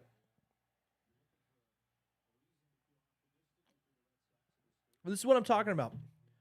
You only get one chance. It's playoff baseball. You're not getting a chance every single inning to try to scratch around runs. You get somebody on base, you better bring them around if you want to win games.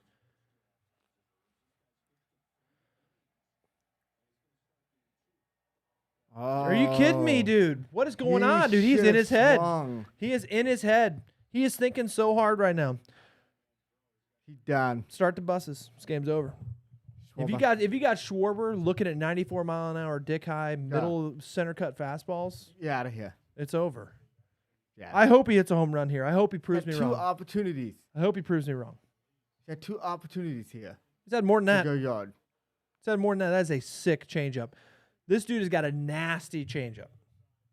That's unbelievable. That's hard to catch, more or less hit. Mm-hmm. There's your starter for tomorrow. Let's see if he can come back, if we can get the old Chris Sale. They're going to need him. He has a bad start tomorrow, they're fucked. Mm-hmm. They're done. We'll see what happens tomorrow.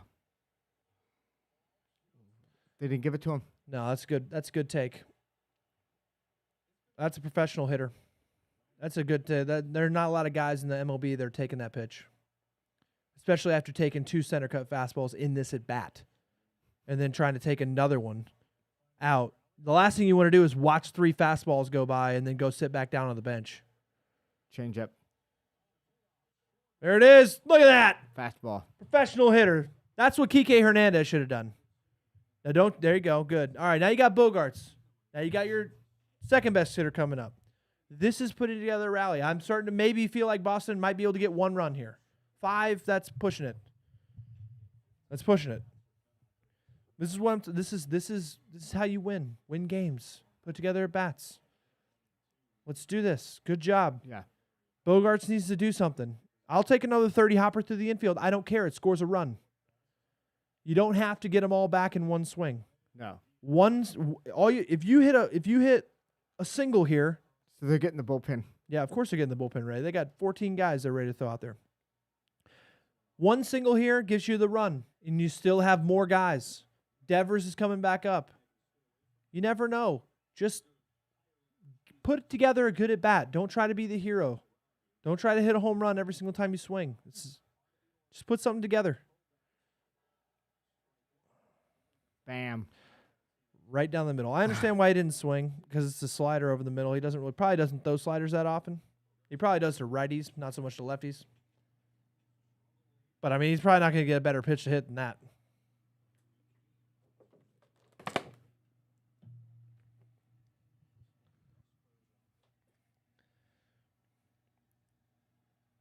All right, here we go. There it is. Oh, he missed it. He just missed it. That's a pitch. They lost it. Uh-oh. Boom. Oh, my God. Doesn't matter anymore, you know. Hey. See what happens when you actually put the ball in play? You see what happens when you make the fielders field it? James said worst stadium ever. Worst stadium I've ever seen. Again, what are you doing? I'm going to be pissed. How mad would you be as a player if you end up coming back, scoring 4 or 5 runs in this inning because that ball should have been caught, but you can't see it because it's been hit into a white background. The outfielder's going, where's the ball at? I mean, I'm not even mad at him. I understand why it happened. Have you look at that? What are you going to do? It's white. You're looking at it for a white ball in a white background. Do you know how hard that is to do? I don't care if you play there every single game. He said like playing catch in the gym. It's ridiculous. It's absolutely true. He's over here taking balls off the shoulder. It's ridiculous. They need a new stadium. I know the Tampa Bay Rays are a small market team. I get it. Move to a different city if you don't like it. Okay? It happens. But you can't have that. You're talking about a stadium. Not only did you hit the catwalk on a ball that should have been caught with the Nelson Cruz, so this game should be 4-0. Now you have another guy that should have been out because he should have caught that ball, but he didn't. And it's only because of the bullshit stadium that you made just to survive hurricanes in a place where you shouldn't have probably put a stadium in the first place. No. This is ridiculous. The Rays can't be this good and play in that bad of a stadium. I've seen college stadiums that are better in the same state. Go down to Miami University. Look at their baseball field. It's unbelievable. Come on, Devers. Stop doing that. Can you keep your eye on the ball? I mean, Jesus. Devers. He's looking at the catwalks. Devers. This is look at that. Look at this season. He's been absolutely raking with the bases loaded. He's almost hitting 400. I'm surprised he didn't pull a rib out. See how hard he swung? I think he's a little disappointed. I think he needs to stay within himself and just put some wood on the ball. Just put the bat on the ball. Probably good advice. You don't need to hit a home run here. You got a team worth of guys. It'd be awesome if you did, but you don't need to do it. There you go. Get yourself into a good count. Put together a good at bat.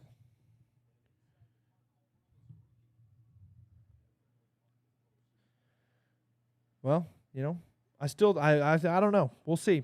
This is a big couple pitches here. Every single time he comes up, I keep saying it's a big at bat because he's their best hitter. If they're gonna win, he has to get a hit here. Oh.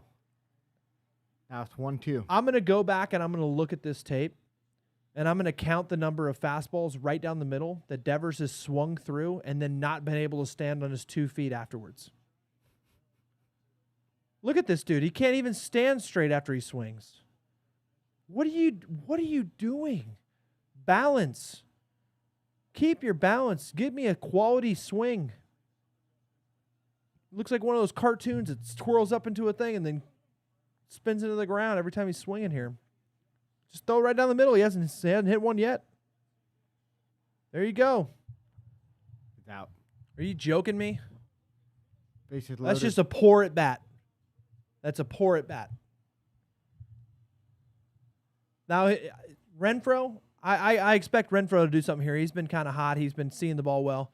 That's just an absolutely piss poor at bat from your supposed to be best hitter. That's a poor showing. You get a better showing from a guy in the minors. That's just ridiculous. Look at where his head is. Look how far his head is. It's not even close. Looking at the umpire. You think he's looking at the ball when he's trying to hit it? You think he's going to make contact with it?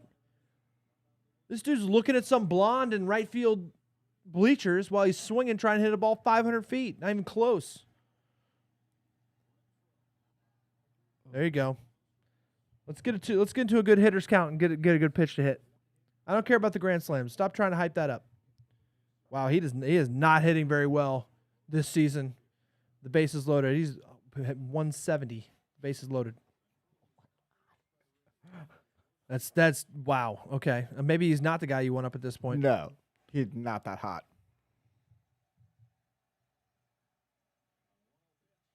Oh, come on, dude. Pop fly. Boom. Start the buses.